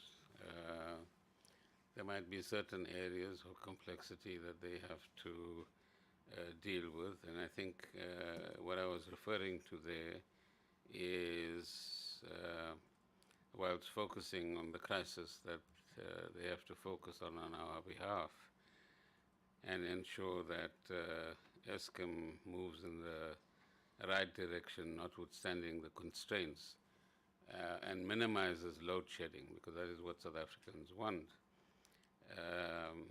The matters pertaining to follow-ups on the corruption side is something that I said I would raise with them, because I'm not aware of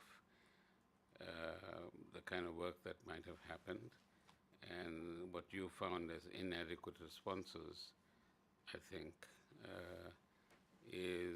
could be attributed to finding their feet on that matter.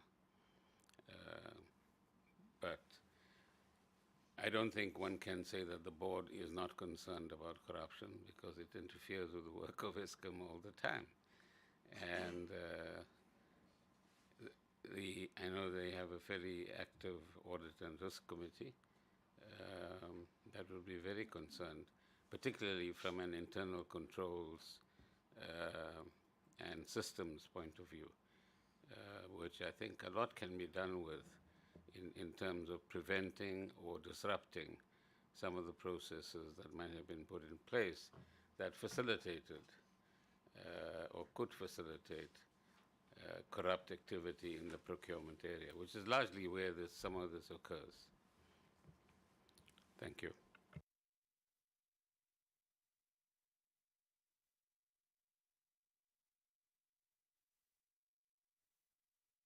Mike Mazamban.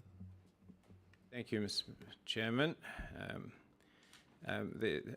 I'm indifferent to microphones.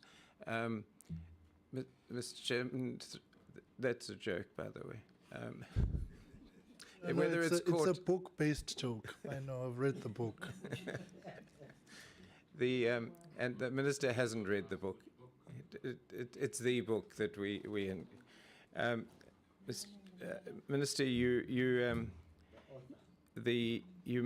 talked about earlier about Chancellor House and the separation of state and party, and the interesting comment for me was that you thought there was a need for that separation to be improved. That's concerning because it seemed to indicate that you thought there was still too close a relationship between the state and the party, of course, is the party in government. Is that really what you feel? I think you might be putting words into my mouth, but all I was saying as a matter of principle, there should be a distinction between party and state.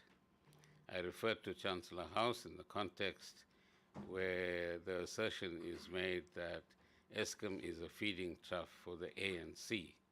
I then added that it's not just the so-called ANC that has benefited, that you had a whole plethora of organizations, both multinational and South African, that were stealing from Eskom, to put it in plain and simple terms. Some of whom have been caught, some of which have been caught and have been accounted for. Others, I imagine the SIU and other institutions are still pursuing, including Eskom itself at the end of the day. So there's two issues. First, you can't put everything on the shoulders of the ANC. There are within the ANC very honest, dedicated activists who want the public interest to be primary and who want this country to work. And there might be those few who have engaged, let's call it naughty activity. And whatever the law requires must be done in that particular regard, whether it's a consequence of the Zondo report or any other report that has emerged with sufficient evidence. The second point I'm making is that we often just, and that's where the politicization comes, we're forgetting the billions that were taken out by multinational companies, some of which have been held to account, some of which have not been held to account yet.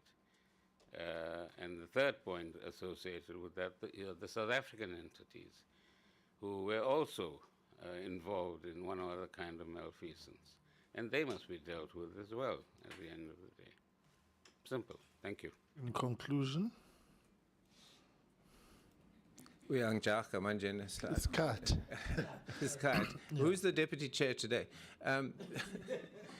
Minister, there's absolutely no difference of opinion about the extent of the corruption, not just at Eskom, but throughout the country in many spheres. But you're saying, and I don't think I'm putting words in your mouth, that the ANC was involved, not all members of the ANC, but in the ANC in some form or other, because of a too close a relationship with the state. As I understand it, what you're saying, I would agree with you with that.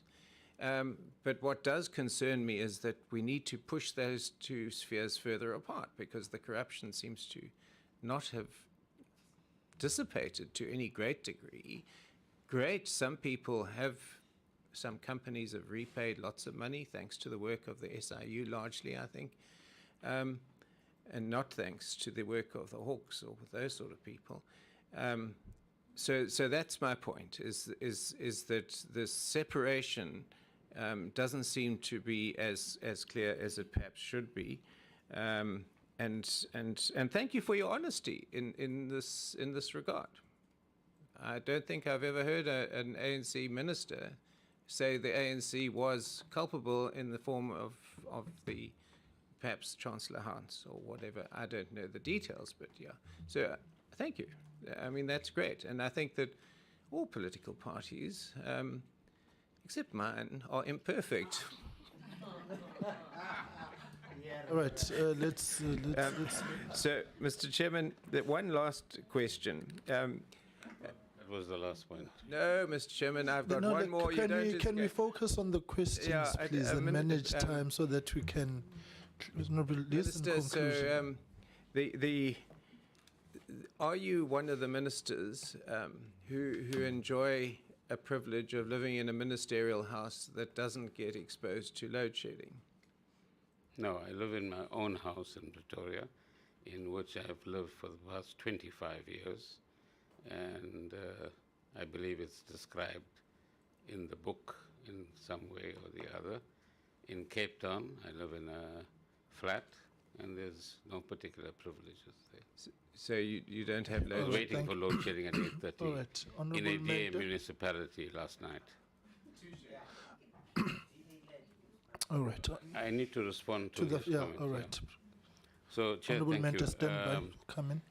There's no question of honesty or dishonesty here.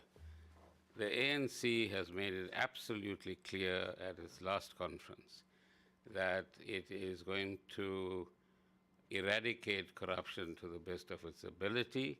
It took a clear stance on the corruption issue, wherever it might operate and however it might operate.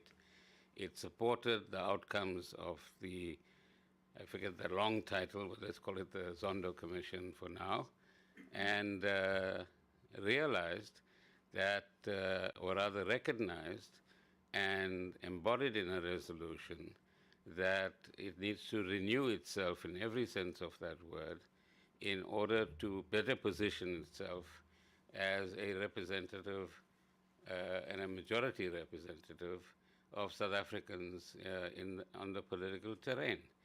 So it's there. That's the resolution taken by our organization for all to see and hear.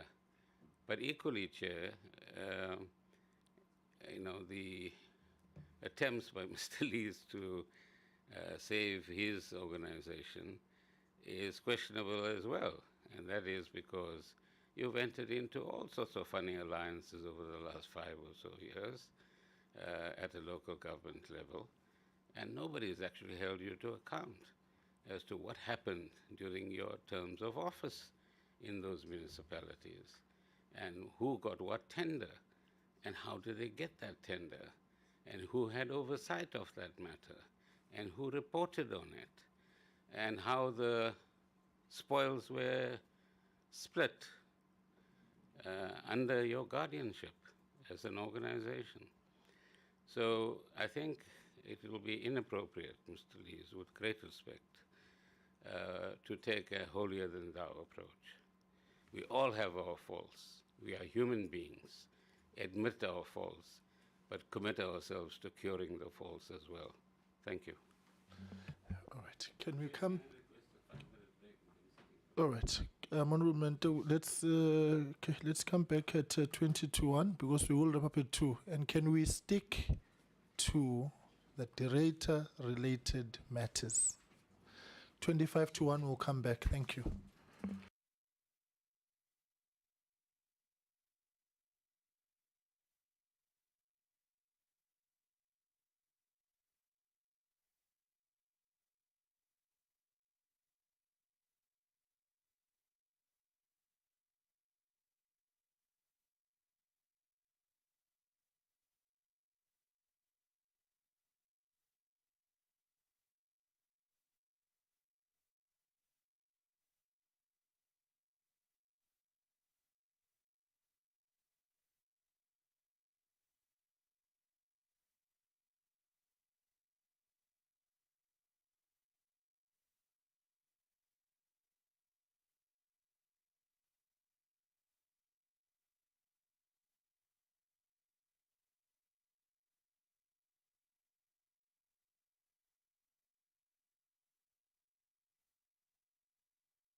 Yeah, there was a. Hey.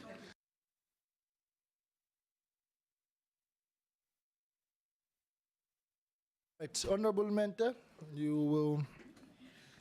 Honorable Mentor is asked to exercise her time in the same spirit. All right, Honorable Mentor.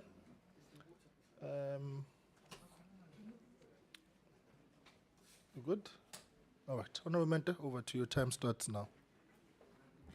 Sabulela Chair, and good afternoon to everyone. Now, my first question to the Minister would be, earlier on you indicated that 4 ministers were part of the panel that did interviews with the director. Were you one of those ministers, Minister?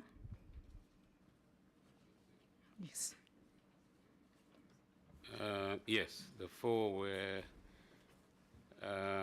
Minister Mantash, Minister Patel,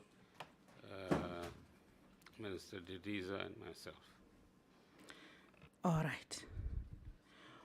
What was distinguishing Mr. Direte from the rest of the candidates that made him so special that he could be a capable CEO, given his history at NAMPAC, which could have been the best benchmark of his delivery in terms of working in such a utility? Chair and Honorable Mentor, remember that the process first went through the board. They had a long list, then they developed a short list, then they developed a shorter list, and then they sent 2 names to choose from, Mr. Kalitz and Mr. Derrida. I mean, I can't remember exactly how those interviews went, but at that stage, Mr. Derrida was, for example, the chair of the manufacturing circle. And I don't think NAMPAC featured at that time in the same way that it seems to be featuring now, even to the extent where he has to justify some of the things that have happened there. I haven't seen it myself, but I'm told it's in the so-called book. Not so-called, it's a book. But I'm not aware of the details. So clearly his background at Sasol, if I remember correctly, and his role in business and his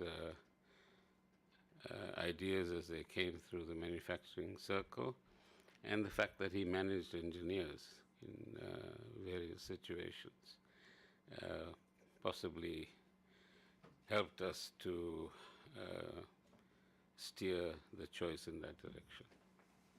Thank you.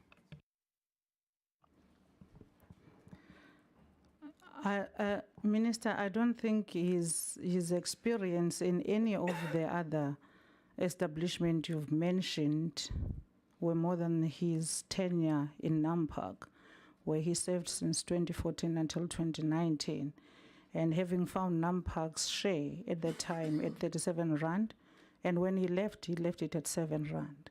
That could have been the best highlight, which should have directed the panel at the time and have a question mark or a red flag on his capacity to lead such a problematic, at the time, utility. But now my question then becomes, knowing what you know now, would you agree that everyone was involved in that process, including yourself, you committed a mistake and a horrible mistake for this country? Firstly, I think he served in Sasol for about 20 years. That's what I can remember. Somebody can quickly check the CV, and so it's much longer than you might think it was. Secondly, interviews, what they are. They reflect what the individual presents to you at that particular point in time, together with whatever other information the board made available to us at that time. Thirdly,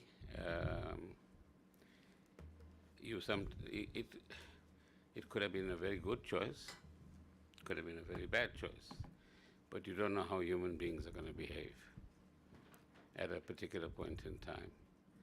So what appears good at one stage might turn out to be terrible, or what you call horrible, if I got the word right, at another time. So was it a mistake? Well, as we understood it then, it wasn't. Today, it's, if one has to be very polite, he's let himself down very badly. He's let the institution down very badly, and he's let this country down very badly. And that's a fact that everybody can see. And any attempt by smearing people on the outside in order that he could justify himself would, at the end of the day, come across very poorly if one takes an objective look at him.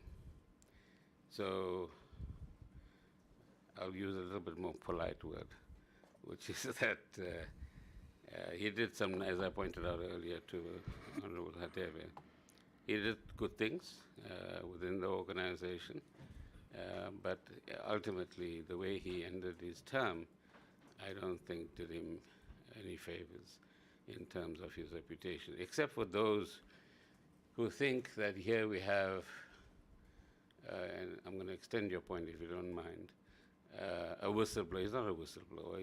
He was the head of an institution. You don't blow a whistle to yourself unless you're whistling a tune. Then you can whistle whatever you like. But secondly, nor is he, as was described by Honorable Van Menen, a messenger. Then whom are you sending the message to? You're basically looking at the mirror and sending a message. So you actually, if you have the humility, you'll be able to get your own message. And thirdly, as I said earlier on, human beings have frailties, all of us do, however much we might want to pretend that we are perfect. And the best thing is to keep an element of humility in mind, and as part of your DNA, so that you have the ability to reflect on mistakes, to correct mistakes, and do better the next time.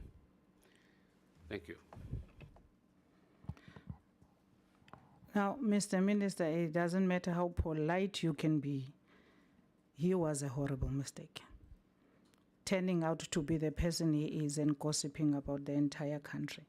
Now, when he came in, he promised that in 18 months, we would see results as a country.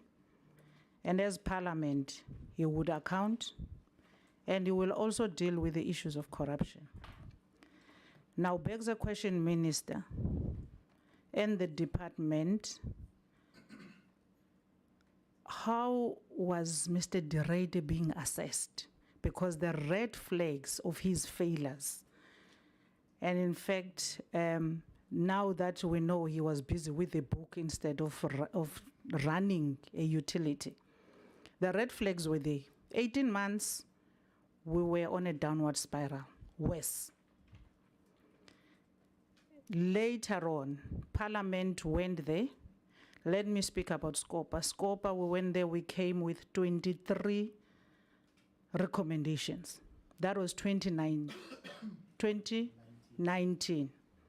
2020, when he came, he found 23 recommendations. 2021, we went back, nothing was done. 2022, we went back, found only 7 done. On the 7 was just administrative issues. But the issue of technical and procurement was not being dealt with. I think in some of the meetings that he appeared virtually, you joined us.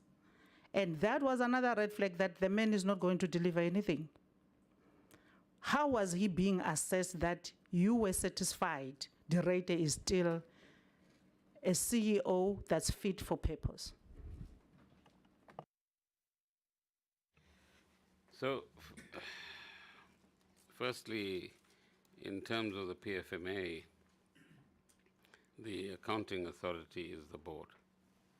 Secondly, the way in which governance operates within our environment is one where the department has a shareholder compact, and that compact reflects what is expected of the board, and which the board must ensure that the management actually implements.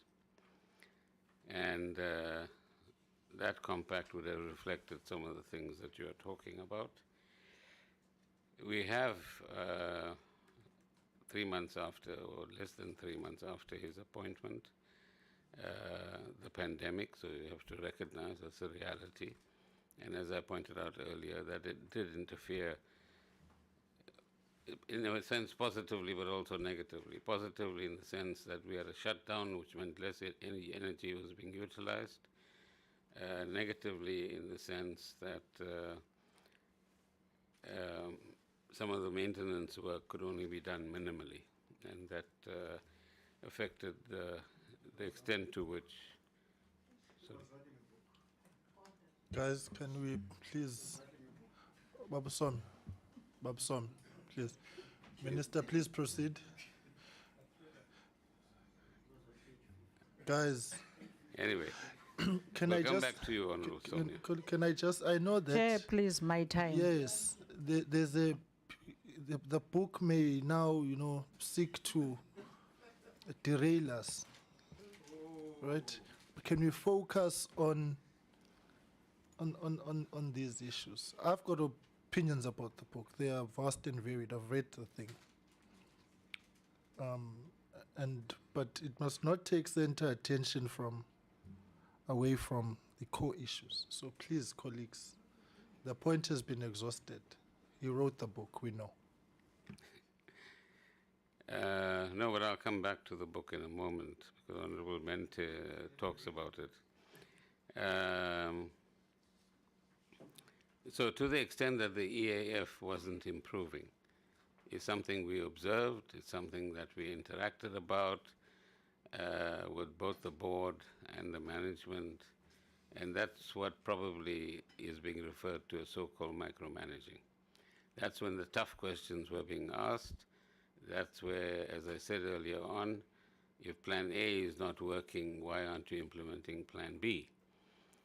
Or if parts of plan A are working, but not adequately in terms of the timelines, just shift your attention elsewhere and do things differently so that you get better results than the ones that you currently have. So I think your question is a valid one. To write a book like this, whilst you're still supposed to be running a big organization, does raise some questions about what was your focus. In retrospect, clearly other people were running the organization. He was busy collecting, as some of you said, gossip during this period of time, and trying to add, either by himself or through his ghostwriter, descriptive labels for all the things that he wanted to comment on and all the people he wanted to comment on. In terms of your recommendations, 23 of them and only 7 done, we'll check that ourselves. I know there's been some follow-up from the department in this particular regard, together with other follow-ups that need to be made. And if there is this tardiness, and I think that, I'm not sure which meeting it was that ended in a bit of a conflict amongst yourselves. Was it SCOPA? It was a SCOPA meeting in April, and it was a meeting around the 23, okay. April last day. It was around the 23 recommendations. So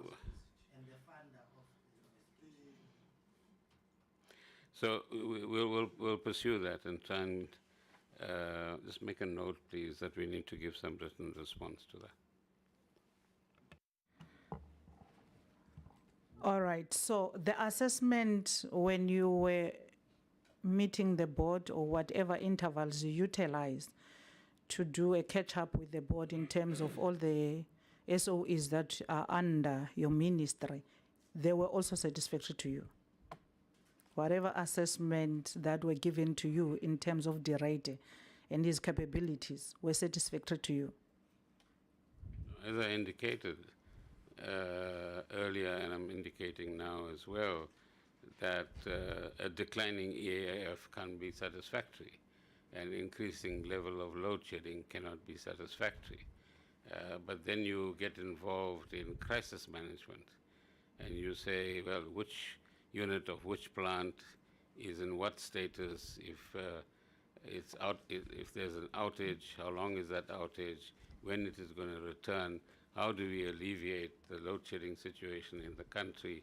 And you begin to zoom in on that. I think if you are talking about it, why didn't you fire him?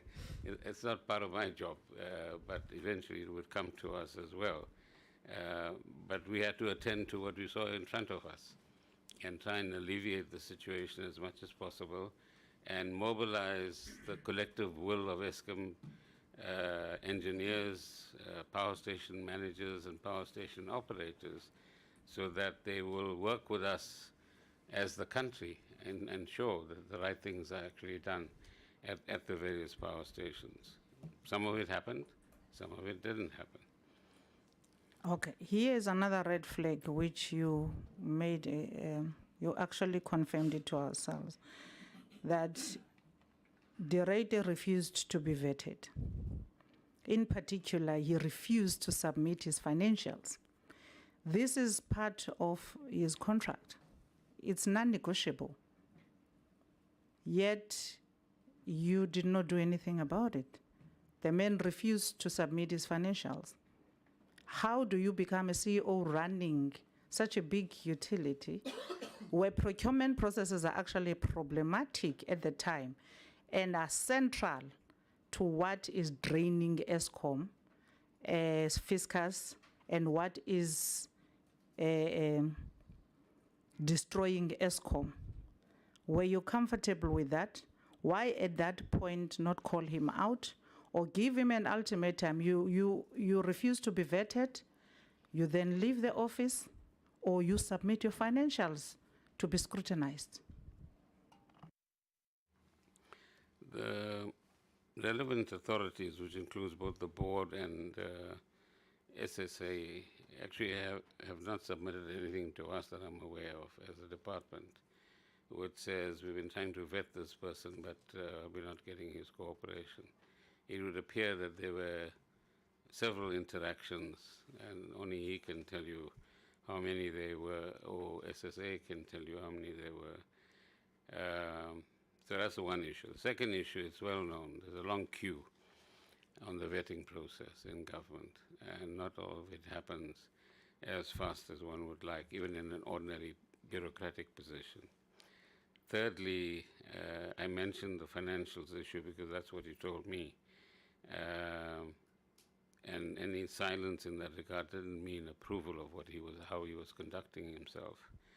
But fourthly, perhaps we should have pursued this, I should have pursued it with the board, but I just left it to the board to continue to manage the situation. It might have fallen then between the cracks.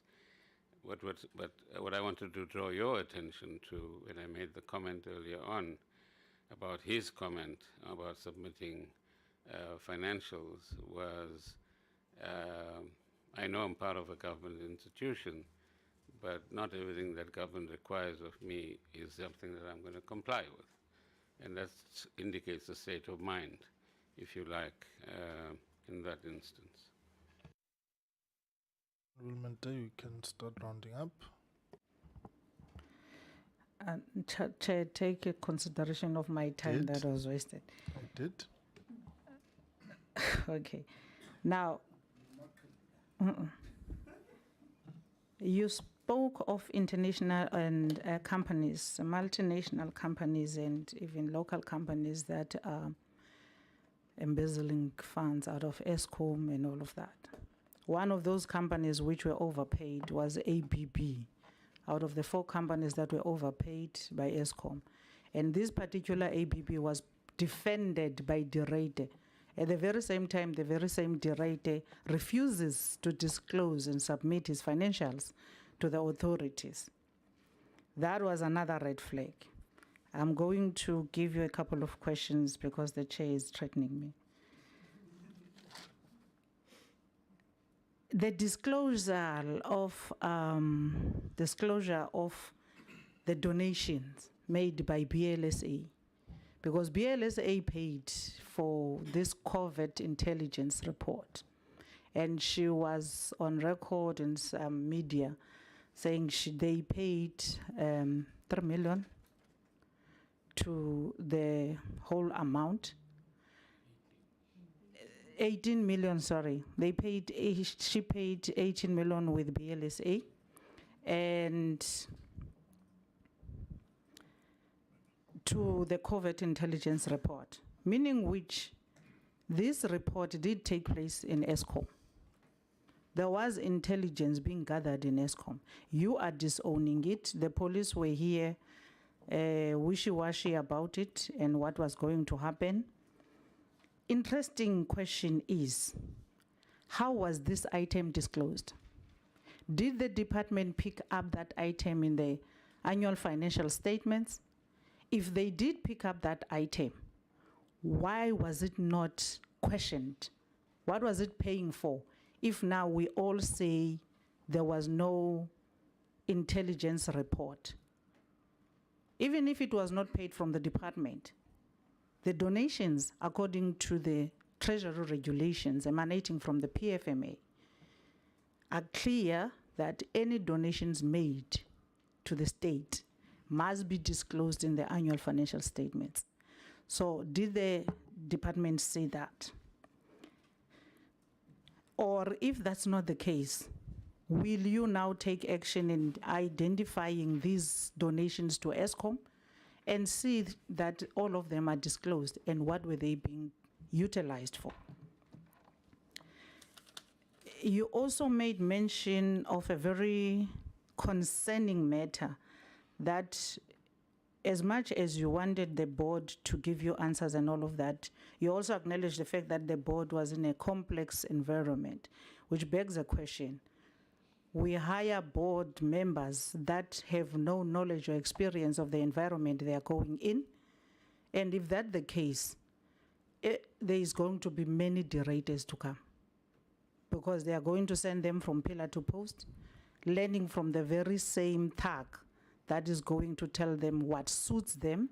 And eventually when they get to understand the ropes, they will see that a person is not fit for purpose.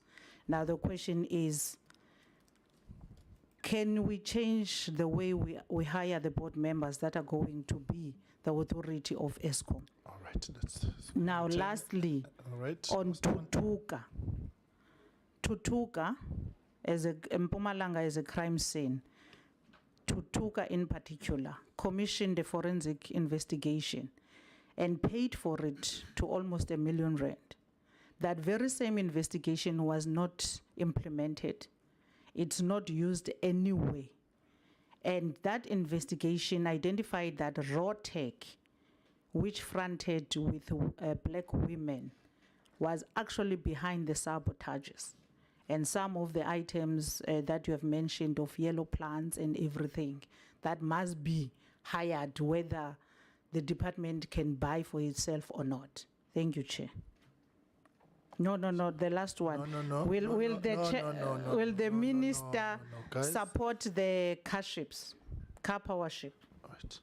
Can we get responses to that? And we'll take the first set of follow-ups from Honorable Somio, because he's, okay, we'll come to Mamzi. Well, let's ask Bob Somio after, because he's got the joint chairs of committees meeting, which I'm also supposed to be attending, so he will stand in for us there.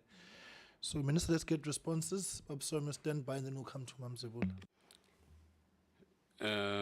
ABB overpaid and defended by the CEO. I'm not sure about overpaid. Let's say they overcharged, and they were beneficiaries as a consequence in South Africa and in the firm itself. To the best of my knowledge, and in all fairness, I don't think the CEO defended that. He pursued it. And initially, if I remember, ABB offered a couple of $100 million, and the final settlement went into millions, both here and in the United States as well. So we can check the facts on that and let you know. BLSA donations and other donations. In a sense, this was sort of privately raised funding. It won't be reflected in the financials unless it was a donation to Eskom as an institution. But we'll check the law on that and then see whether what you're saying applies in this particular instance. And whether if person A has donated stroke made money available to person B to pursue a particular project, that's a bilateral relationship between them, as I understand it. And it's not part of the company accounts. But I might be wrong, so we will have to first check the validity of the application of the PFMA in this instance. We can try and ask the question, as several of you have asked, where did the 32 million come from? And but whoever contributed to the 32 million is under no obligation to tell us that they did. But if you don't know who they are, you don't know who to approach in this instance as well. But let's apply our minds to that, Chair.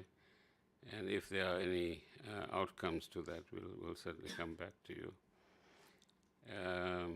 The Tutuka forensic, I'm not aware of it, so we'll have to find out about that and check who is involved and whether sufficient work has been done in implementing the recommendations and the outcomes of the findings of that forensic.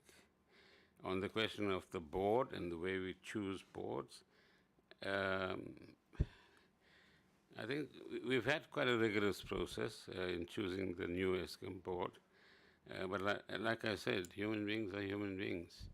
But secondly, they have been working extremely hard to look at financial issues, close up the accounts last year. You will recall the annual financials of the previous year were concluded shortly before Christmas because a whole lot of corrections needed to be made. And it was the new audit committee members who worked extremely hard to get Eskom into that position.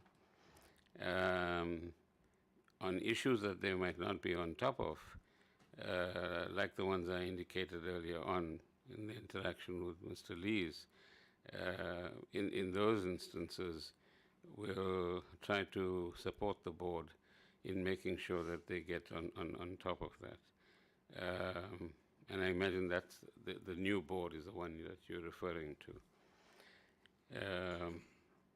On the car power ship issue, as I said, I'm familiar with the old details. I'm not sure where the status is now, but I will certainly be in support of any, as I've indicated already. If somebody can supply 500 to 1,000 megawatts, which at the right price, in our current environment where we're short of megawatts, we must take it if the commercial terms are right. And that's the role that these power ships play in many different parts of the country, where there's a shortage of electrical power, stroke megawatts. They are hired for a year, 2 years, 3 years, but certainly not 20. And then the country involved or the agency supporting the country then has the benefit of the access to 1,000 megawatts, which in some countries makes a big difference to whether they have some supply of electricity or not. But as I sit here, I don't know what the latest developments are. Thank you. Thank you very much, Honorable Somi. Your brief follow-up, and then Mam Zebola stand by. No, thanks, Chair, for this opportunity. It's only one question. In appreciation of these responses by the minister. I'm pursuing this point because it's a worrisome area.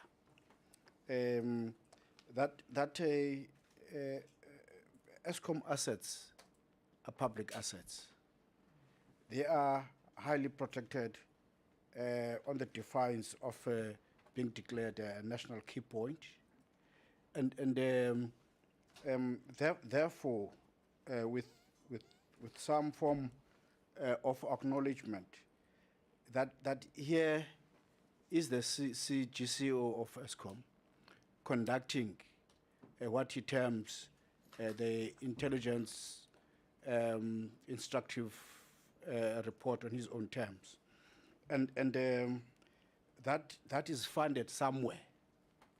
That the minister who is the shareholder is not been furnished about it, and the sanctioning of it is not by the accounting authority, and the confirmation in terms of that kind of the outcome of the report or the reports find themselves into private individuals, and the state which owns this a kind of a compound asset has not been preferred of this kind of an outcome, and we know that 18 million rand come from a particular direction, and we are not sure about the remaining amount where it came from, but it's confirmed that the report has costed about 15 million rand. Now we know that the SIU has committed into following certain critical questions about this whole thing, and they are going to investigate, or they are investigating. I'm not sure, but they have confirmed to us that they are going to follow this particular aspect. As the shareholder, or representative of the shareholder, do we have any intention to follow this kind of an occurrence? Because you represent the public in a number of entities which are or in the same defiance, and they ought to be protected dearly in terms of the security standards. That these kinds of things shouldn't recur, and if it did, as it has somewhat happened, some form of reprisal ought to be one of the things that ought to be observed in a way. What is your undertaking around this key aspect, which is now is experience of everybody who has got interest in as far as this asset is concerned? Thank you very much, Chair. Right, let's get a response to that.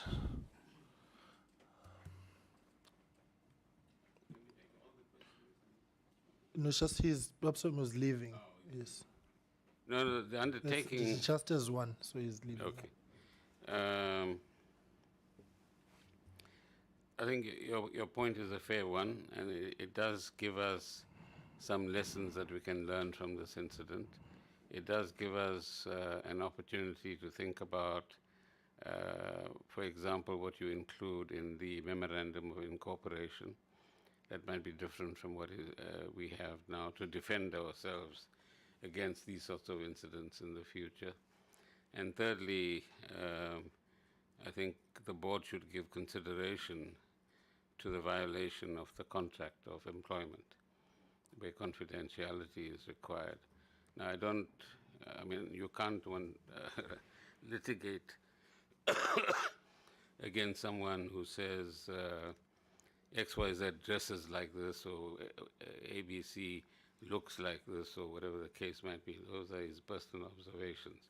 But if there's an Eskom-related matter in either the utterances or in the book or in any other publication that he's responsible for, which violates that, I think it's clause 15 of his employment contract, then the board must consider pursuing that. Thank you, Chair. Thank you very much. Mam Zebul? Thank you very much, Chair, through you. I don't want to waste a lot of time because some other issues are covered by the members. There is the point here I want to raise with the Minister. I want to check, Minister, on the issue of Eskom project. Do you think, with your own knowledge, that it will end soon? The project, what the Rater and his friends endorsed.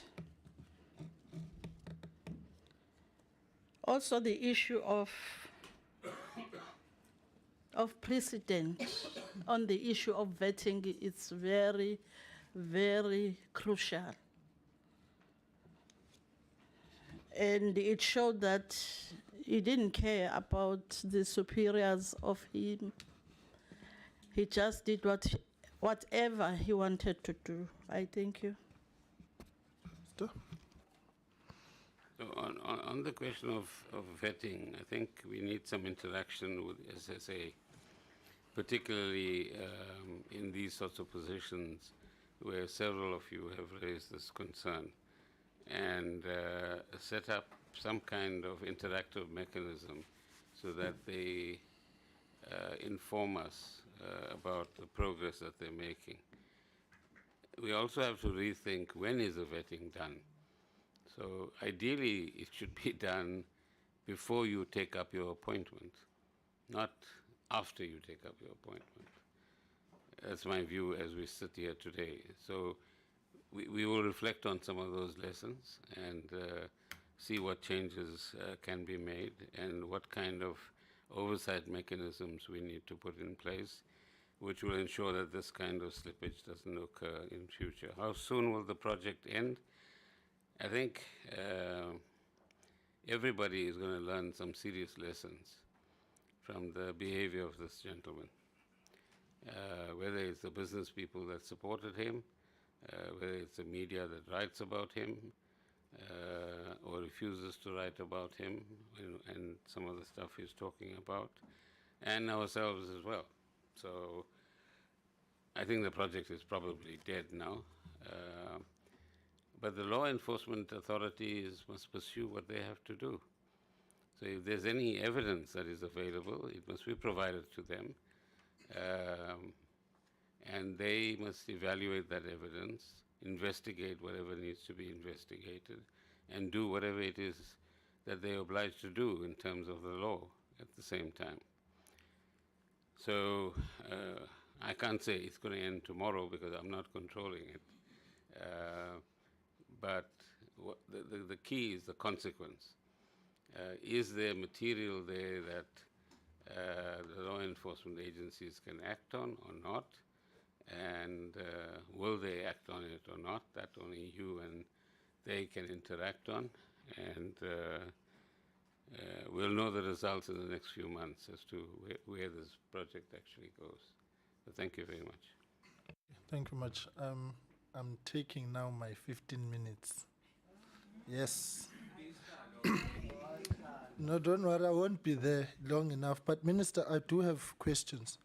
And I want to build on the statement that you started with, that there is state capture 1 and now there is state capture 2, albeit the qualification that you made that it would have taken a different form.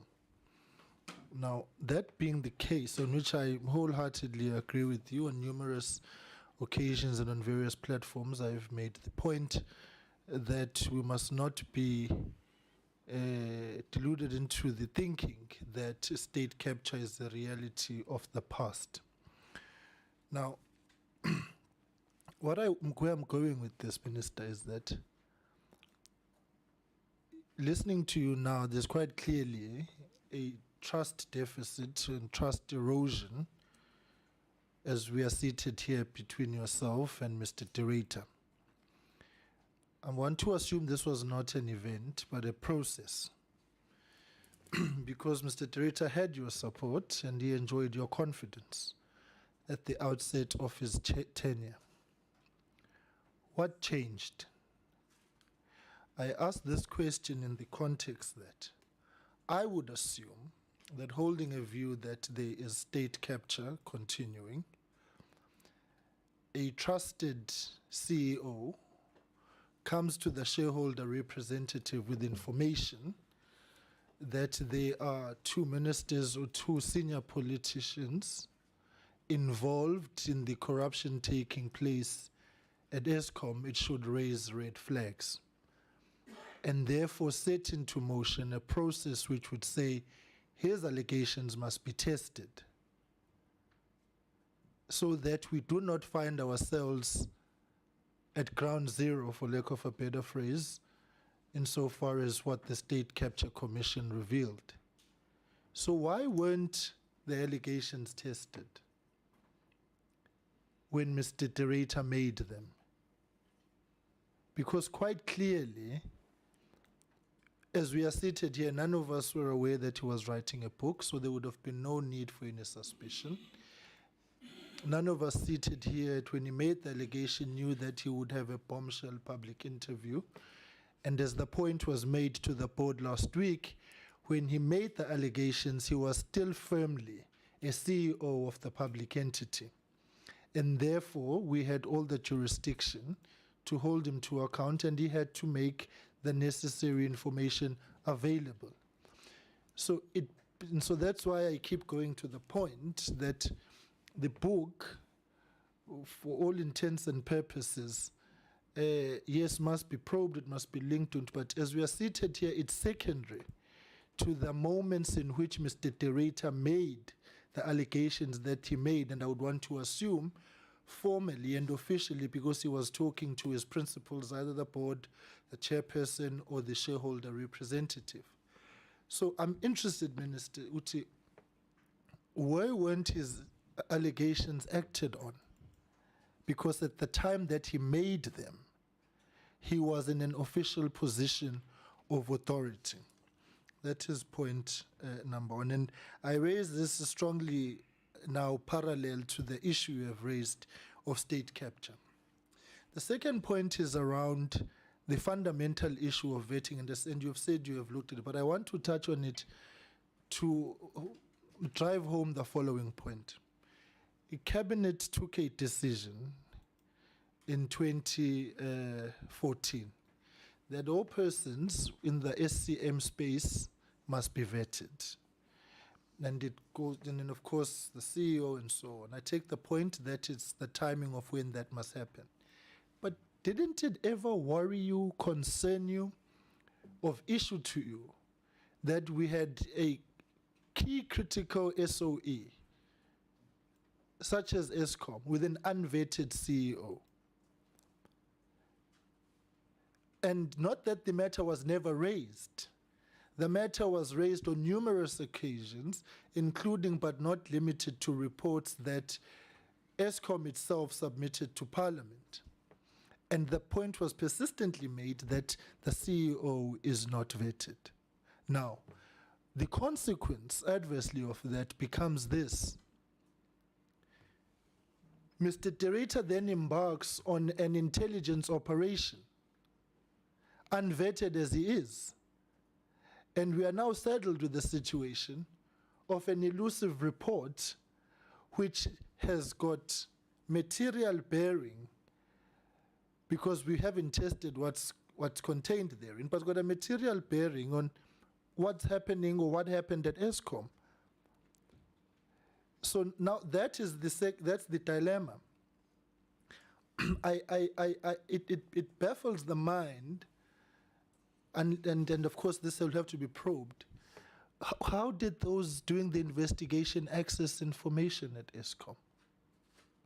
So already we are saddled with the security breach of Eskom information as they were investigating Eskom in all the material respects at the behest of its CEO,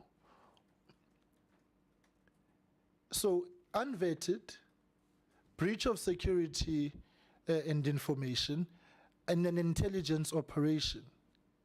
Shouldn't we, seated here right now, be told that there are concrete action steps being taken to pursue the matter to protect Eskom?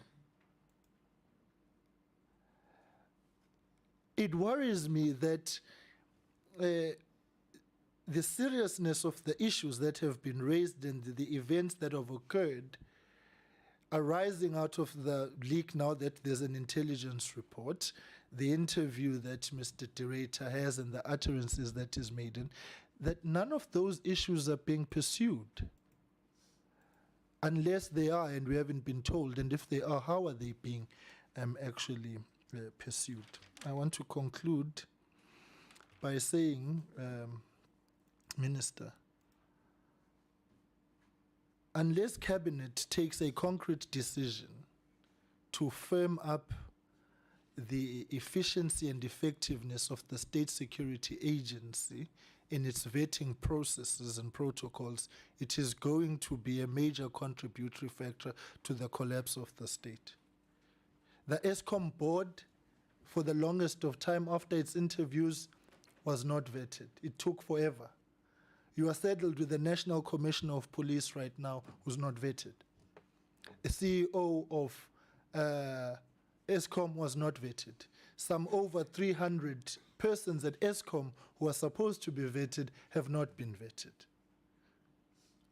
So I just flag that particular aspect to say it will continue to form part of your headaches as you pursue to appoint a new CEO at Eskom. There has to be decisiveness from Cabinet side on this one.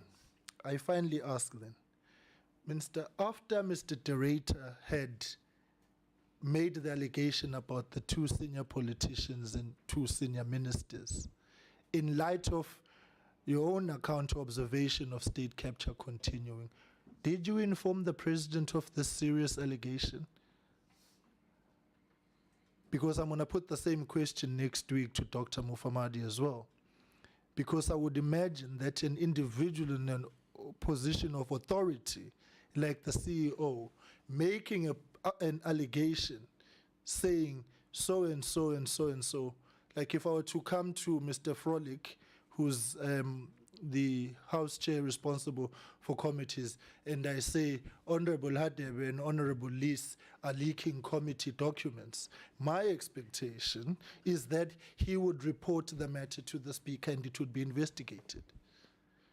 Because I'm not making this allegation, or would not be making it post my term of office. I'm making it in office and raising a red flag to say there's a problem. So what happened? Why weren't Mr. Director's allegations not pursued? Thank you.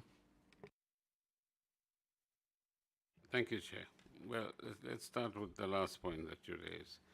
If Mr. Lees and Mr. Hadebe were leaking documents, and if you were to take the matter to Mr. Frolick and say, I think these two gentlemen are involved in this activity, I imagine Mr. Frolick, given his rigorousness, is going to ask you the question, what proof do you have? And if you have the proof, provide it to me, or provide it to the forensic firm I'm going to indicate to you. But you have to pass the test first, that you have some proof that is more than just maybe you personally angry with the two gentlemen because they upset you about something.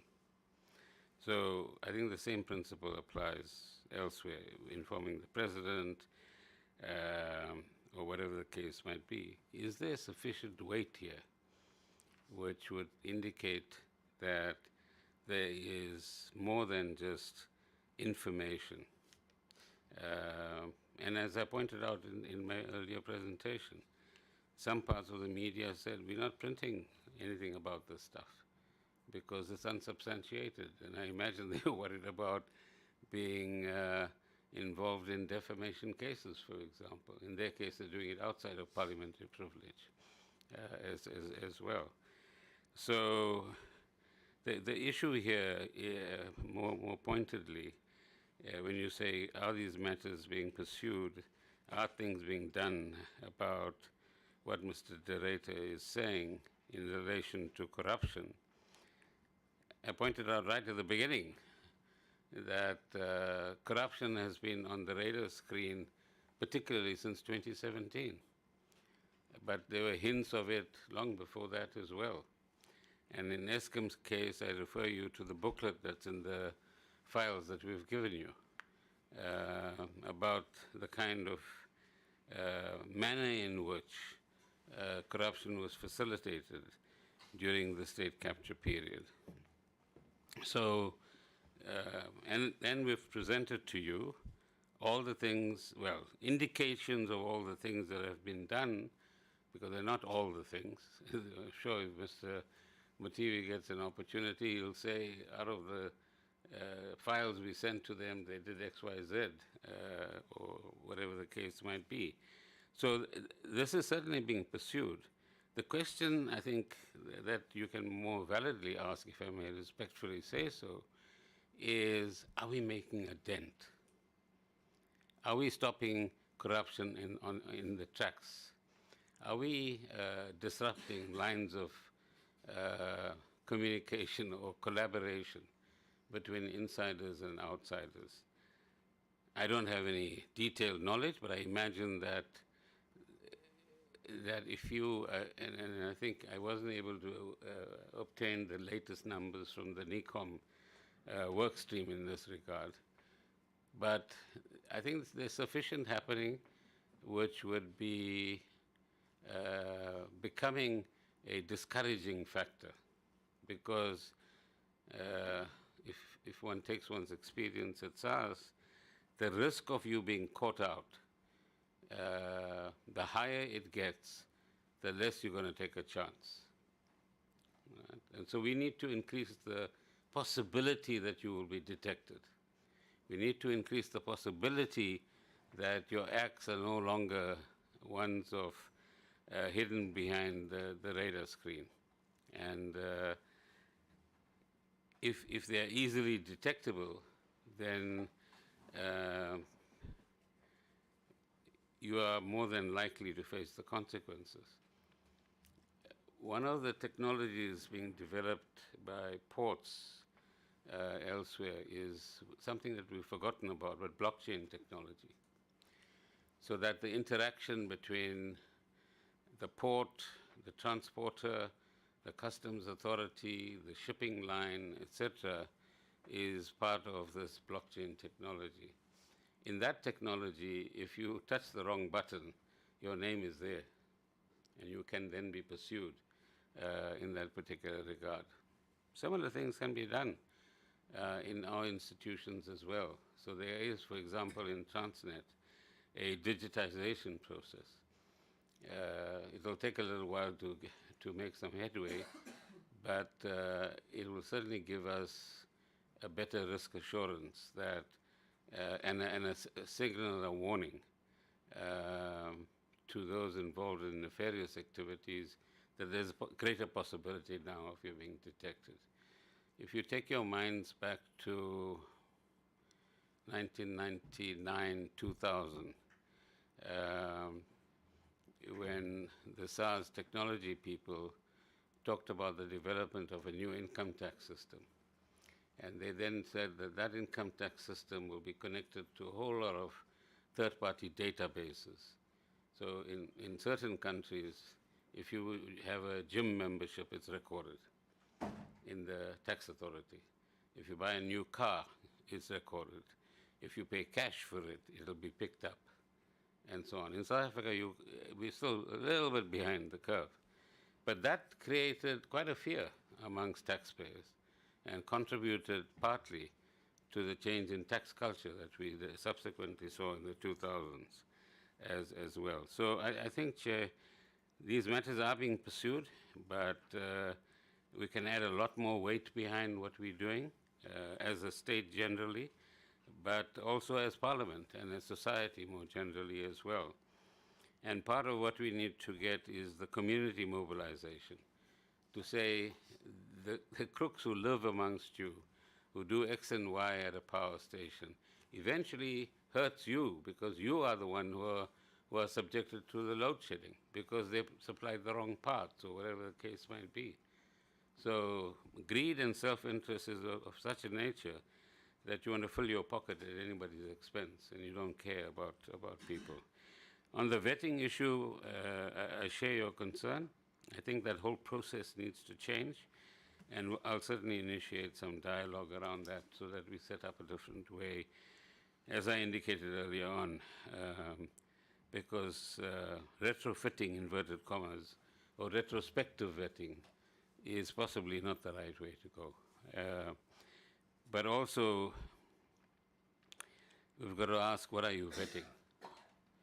If you're just going to certain databases to say how many names are there in Schlengwa's name, I mean, how many houses are in the deeds register in Schlengwa's name, or how many cars are in the harness system or whatever it's called in Schlengwa's name, or how many whatever.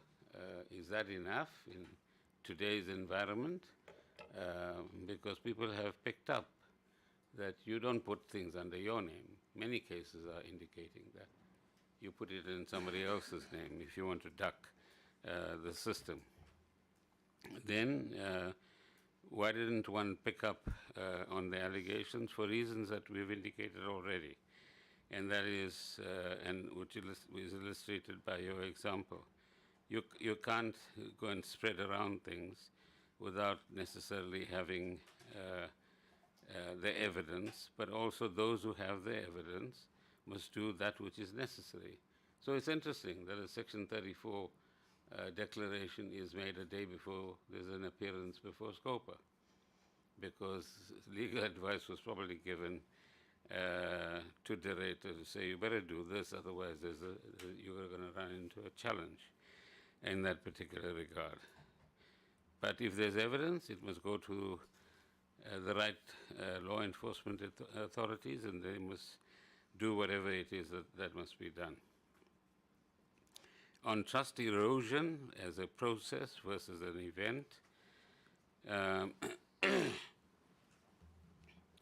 you're probably right, but then, on the one hand, there is a process which indicates a decline in performance, but then an event takes place which sharpens, if you like, the contradictions.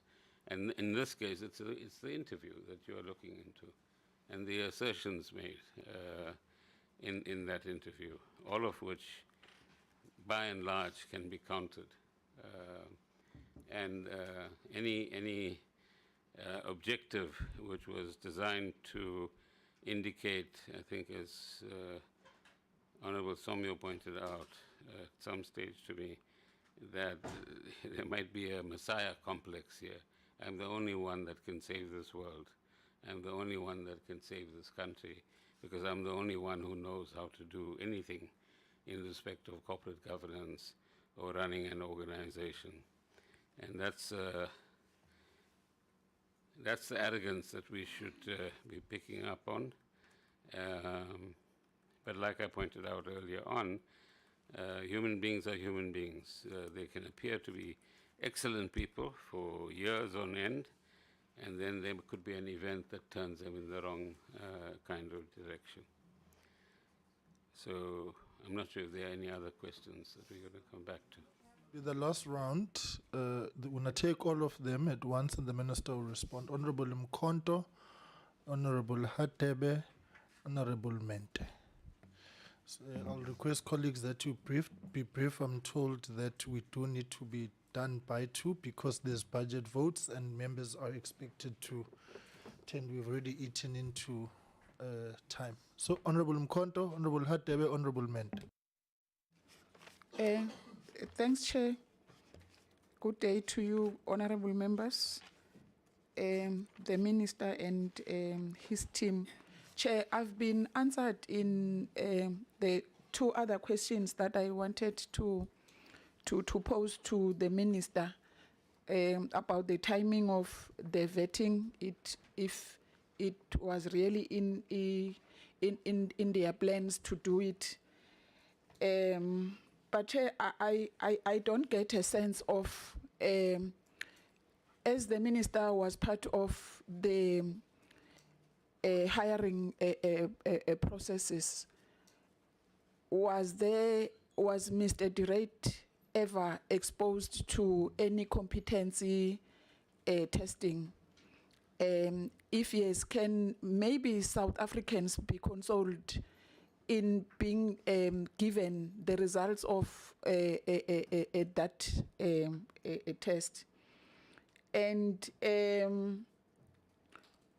we understand, Chair, that the issue of the misconducts that have been committed by Mr. Durate is up to the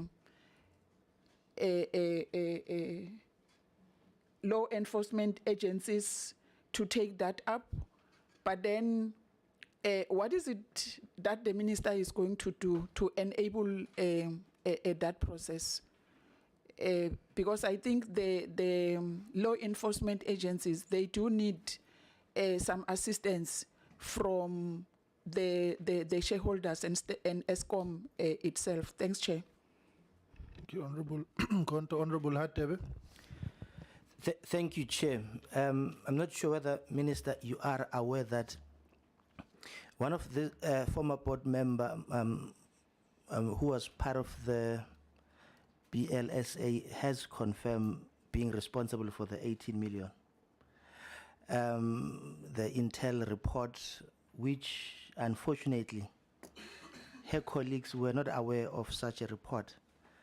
I'm asking this based on the persons responsible for interviews and also to the large extent choosing the board members. What do you make of the conduct of this former board member? Could it be that her action were really intended to influence how government conduct its business? Secondly, her actions, do you think it constitute a conflict of interest, reckless behavior, and dangerous tone in terms of having a sitting board member sitting in meetings with her colleagues without even having confidence to inform her colleagues about what she has in her possession in a form of this Intel report? We now know that as early as June or July 2022, this report was available to the private sector. Now, what lesson do you think the business should learn out of this transaction? Lastly, Minister, can you assist us and point us to the right direction to real role players who are involved in corruption at Eskom so that SCOPA can pursue some of these real role players in terms of ensuring that we delve deep into Eskom corruption? Please assist us, if you can, pointing us to the right direction of who are the real role players in corruption at Eskom. Thank you. Honorable Mente. Thank you, Chair. Yeah, Chair, picking up from what Honorable Hadebe is asking, the question I have is, are board members allowed to make donations for the interest of Eskom? Because if that is allowed, it's conflict of interest, and that's how the state gets captured. So how was this particular board member allowed with his organization to make donations to Eskom? That's number one. Number two, I want to make some clarity in terms of the ABB. Yes, ABB was pursued, but the instruction and the recommendations were made as Parliament was that all those companies must move out of Eskom. We can't harbor companies that are masquerading as service providers through procurement processes, yet they are stealing the money with officials. But this particular one, ABB, was defended that it has some work happening in Eskom, but that was some fictitious explanation that we were given. And that ABB to date We do not know why it's still continuing to be operating in the spaces of Eskom after it has confirmed itself that yes, it colluded with the officials of Eskom in inflating prices and all of those things. But number 3, you made a statement, interestingly, I don't know if I didn't hear it correctly, on the system that collects financial activities of people, which was during your tenure in SARS. Or were you making an example of another country that has financial intelligence in terms of activities of taxpayers? Thank you. Right. Thank you very much. Right, Minister, just finally, I hear your responses, but where I sort of feel that there's an area of concern, it's seemingly that the country and ourselves here are being placed in what I can call a ping-pong match. Because you've got the CEO saying, I sent this information to these people and these entities. Minister says, no, that information, whatever he said, he must bring the proof. I hope I'm making sense. So, as things stand now, there's nothing on the table which says the allegations that were made by the CEO of Eskom were pursued. Nothing whatsoever. And that's for me the nub of the concern. Because I get a sense that maybe let me phrase this way.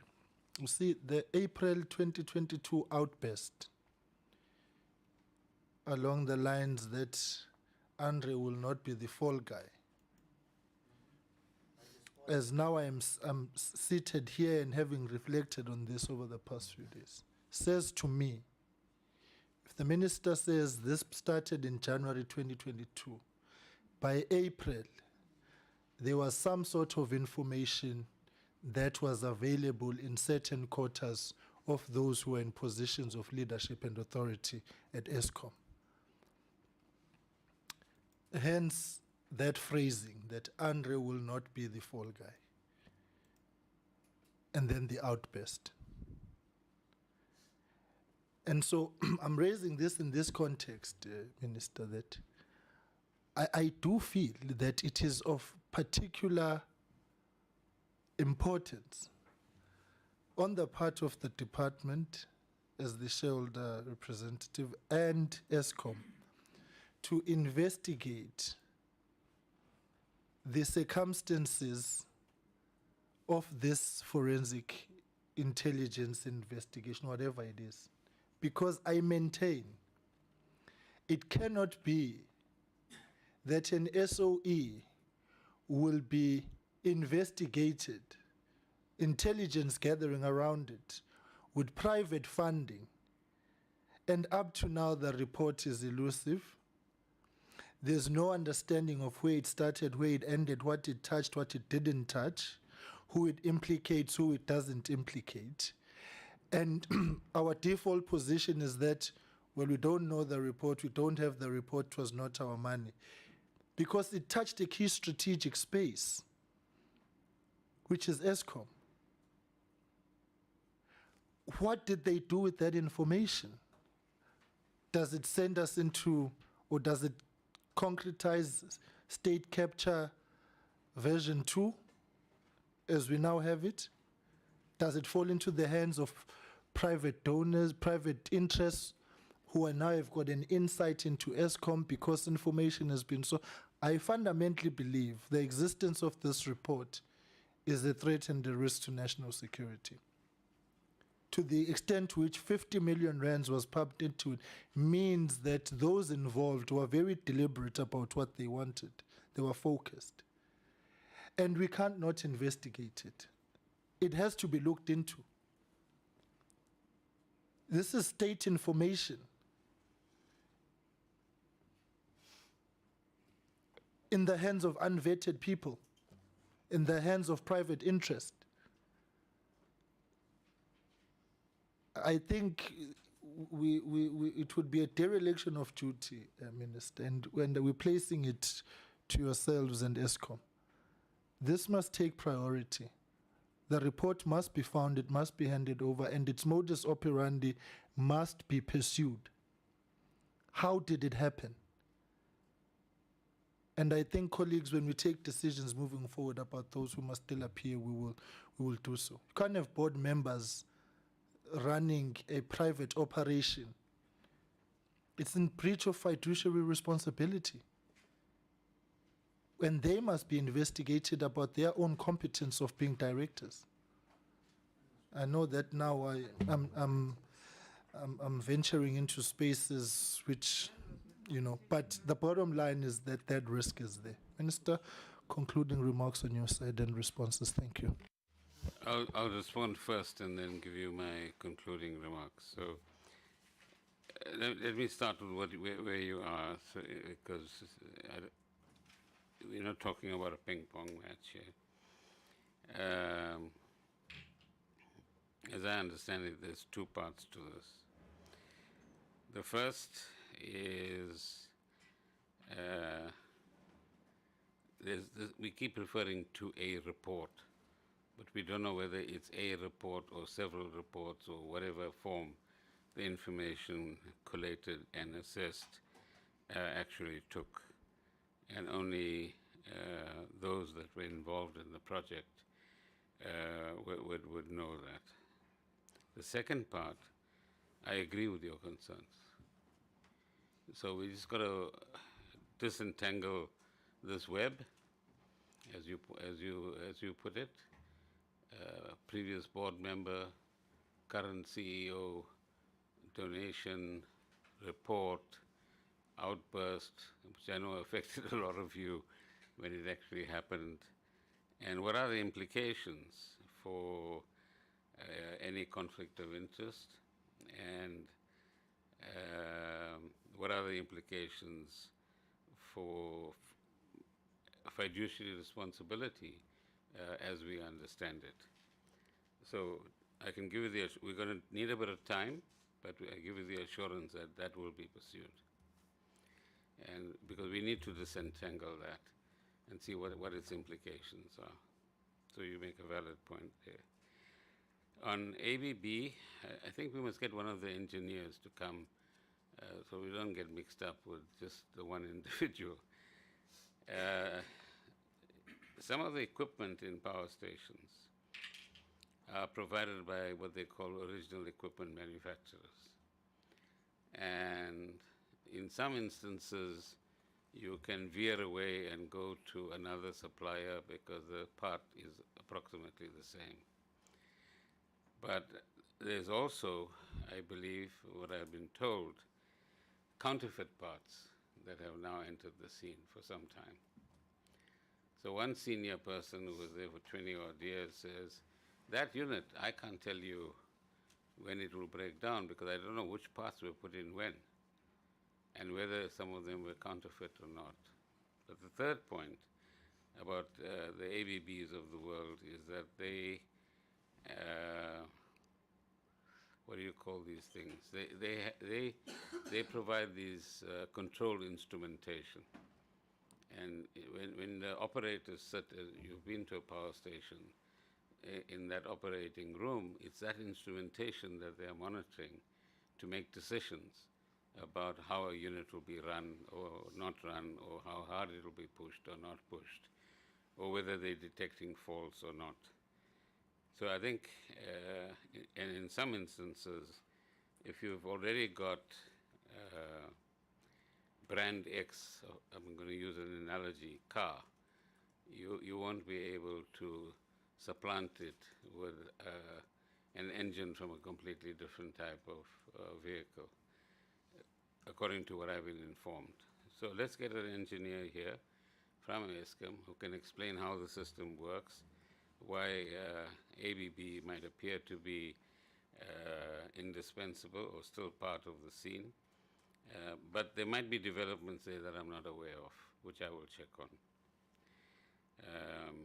On the tax financial information, that's a system that many countries have. So it's not, remember, private information is not applicable here when it comes to finances.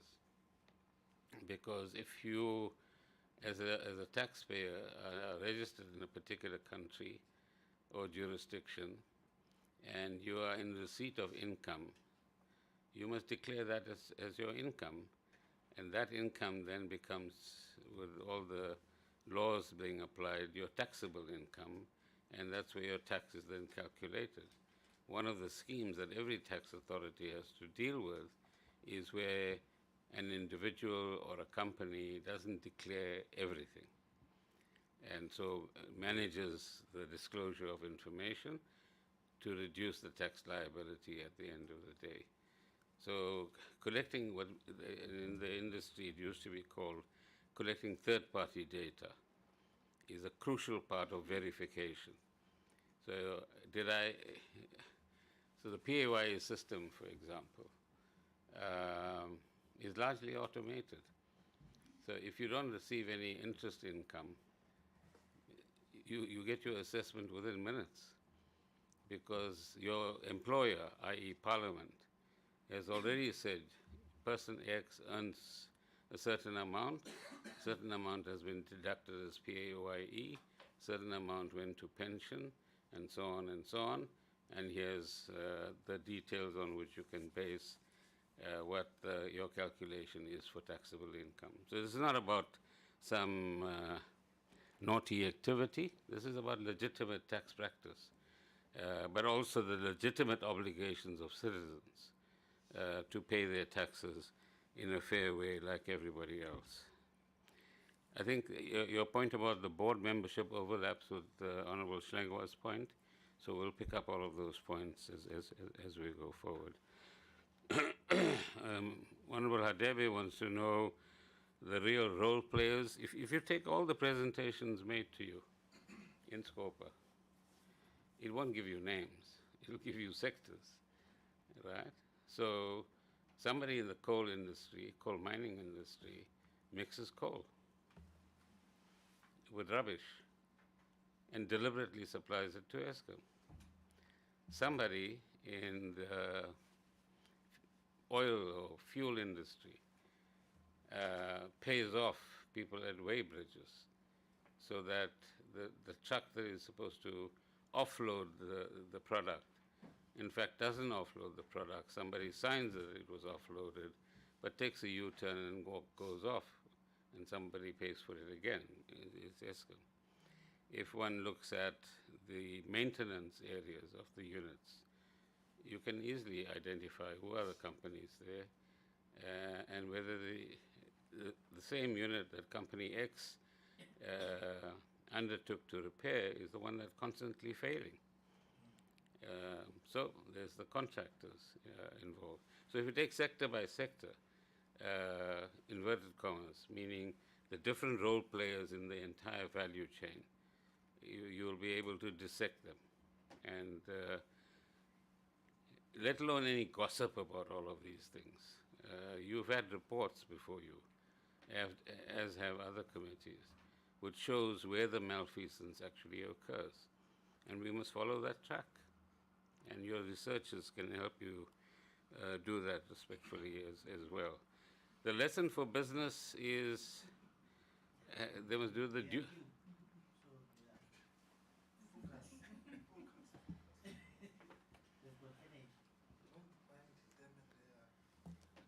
No, he's behaving himself at the moment. The lesson for business clearly is that they have to do their due diligence properly, and they must ensure, as you've been pointing out, that there's no conflict of interest involved in the matters that you've been raising. And I'm quite willing to sit with them to develop a code of practice which ensures that we don't cross the wrong lines. And that's an offer that I'm making, which I'm sure they're hearing in one form or another. So that's a conflict of interest, but it also links with Honorable Schlengwa's point about the different roles and hats that people have been wearing in the overall scheme of things. Honorable Mkonto, there was competency testing, but that might be confidential information. We'll have to check the law. We don't just have the right to say, in a psychometric test, X person Y did like this, and so on. But we'll have to check the law and revert to you in that regard. I didn't get the point about assisting law enforcement agencies properly. And so far as information sharing is concerned, to make sure that processes move. So that applies to your question as well, Chair. And that is that the Hawks have told you themselves, once the interview was broadcast, they approached this former CEO. They were referred to his lawyer. They then approached the lawyer, and nobody came back to them.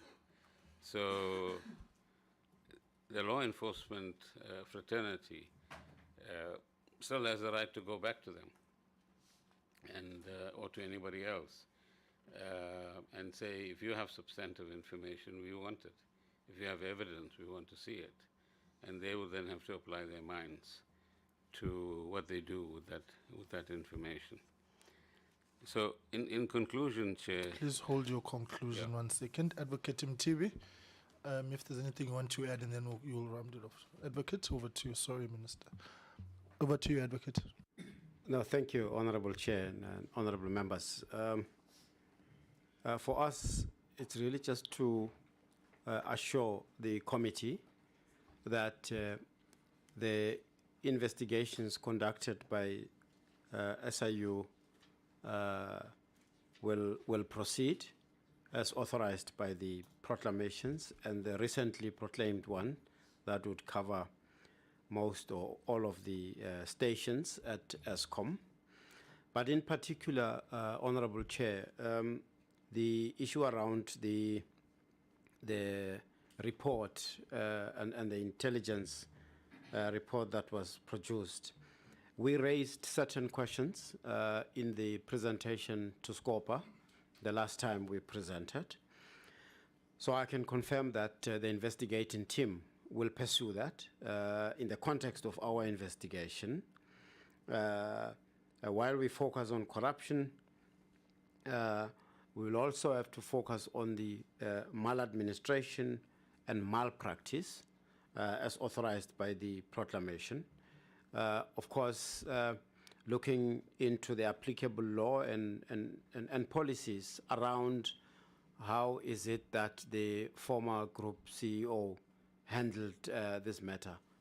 So the team is looking at that, which would include, amongst others, even approaching the company that investigated, that is, if the report cannot be found anywhere, so that we can subpoena, if need be, the said report, because we believe that it will enable and assist our investigations. Thank you. Thank you very much, Advocate Mtibi. Minister, you in conclusion. Thank you, Chair. Just on the vetting issue, it's been brought to my attention by my office that in November 2019, the then Minister of State Security wrote to me raising concerns about resistance to and non-compliance with vetting processes among some Eskom officials, and she then provided a list of those officials which we referred to the board, and that was attended to, but no similar letter was received subsequently in relation to the CEO in question. So I thought I'll just mention that as an aside. So, Minister, one can say, because you touch on the minister, the former Deputy Minister of State Security, in a meeting before us here, indicated on the record that Mr. Terita was not cooperating with the and was refused. So that's so. You got a letter, but when we met with them on this matter, categorically that was put. Okay, I wasn't aware of that. So let's not keep you for too long, but make the following points in conclusion.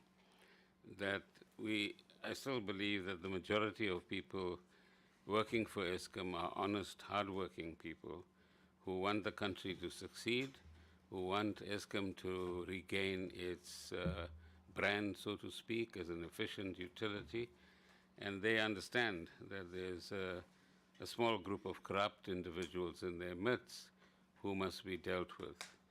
And any endeavor, like the committee wants, and we want as well, to identify those corrupt individuals and deal with them would raise the morale of people working within Eskom itself. My own position, as I've said earlier on corruption is an uncompromising one, and one which indicates that I don't care what you belong to or where you come from. If you are clean, you are clean. If you have messy hands, and if there's evidence to that effect, then you have to face the consequences. And my own organization has taken very firm resolutions in that particular regard, and the necessity for renewal, both within and outside of the organization as well. The appeal that I think we need to make to those who are acting as people doing business with Eskom is please ensure that you charge the fair price for whatever service or product you deliver to Eskom, and don't overcharge because you want to buy the next fancy car, which is a habit that's being developed at this point in time. And we want honest business people to relate to businesses in the private sector, but also with the state-owned entities in particular. To Mr. Dereta himself, I want to point out to you that, notwithstanding issues of performance and focus, firstly, he informed me fairly late about the poisoning incident that he was subjected to. But when I did find out on about the 10th of January this year, I visited him and his family at their holiday home somewhere near Hermanus, and his wife and son that were in South Africa were with him. We had a cup of tea, and that was a mark of my human solidarity with him, to say you've been through a bad experience, and we want to show our support to you and your family, just as human beings, let alone anything else. And that, I think, is somewhere in the book as well. However, this egotistical trip that he's on at the moment is not serving him or the country in any positive way.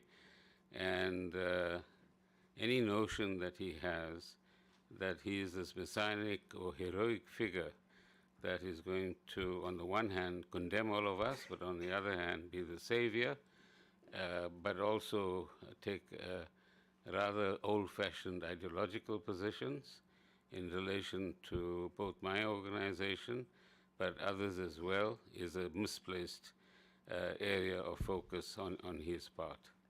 And the breaking of his firm commitment when he signed the contract of employment, as I pointed out earlier, is one that no other private sector CEO does, and it's the private sector that he comes from. So that's a point that the public and the business sector in particular should actually take note of. I want to reiterate that I did not approve any so-called intelligence project in any form whatsoever, notwithstanding what Professor Makhoba said, which I think he misconstrued and misrepresented here. And it's only months later that in passing, his venture was actually mentioned to me, and I was minimally exposed to some information, but no evidence.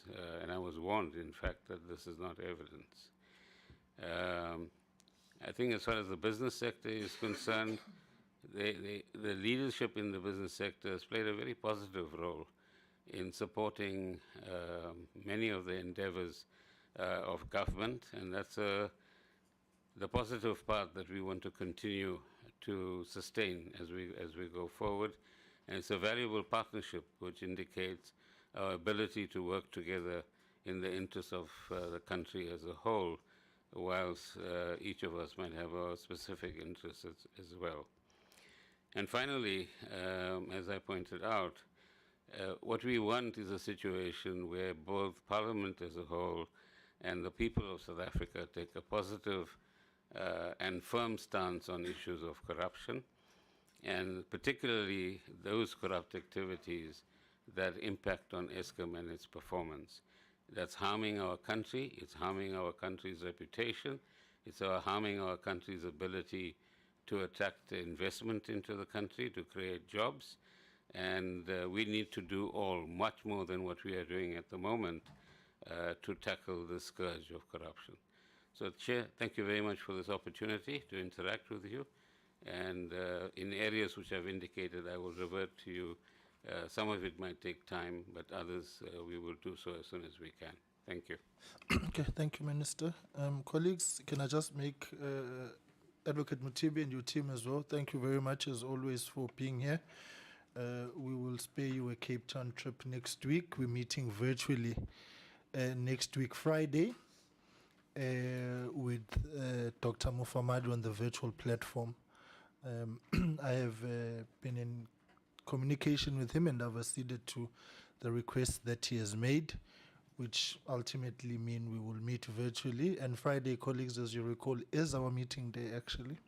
So it's Tuesday, Wednesday, and Friday. So we will meet on the virtual platform as a committee with Dr. Mufamadi next week, Friday. But in terms of also managing our own time and being cognizant of Parliament's timetable, on Wednesday, we will meet as a committee to deliberate on the hearings that we have had insofar as this matter is concerned, because as indicated, we wanted to arrive at a point to make a decision as to whether we proceed with an inquiry or not. So we will make those reflections next week, Wednesday, on all the meetings that we have had on this matter. So on Tuesday, there will be no committee meeting, colleagues. So Wednesday physically. Nice try. Wednesday physically. Friday we will meet on the virtual platform this matter. Because, Minister, I think one must say that we are not at inquiry stage yet. We were trying to piece all of this together and look at it, so we will take a decision. So, colleagues, are you fine? Everything is good? All right. People speak about 9 wasted years. Then there's also 3 wasted years. Thank you very much. The meeting stands adjourned.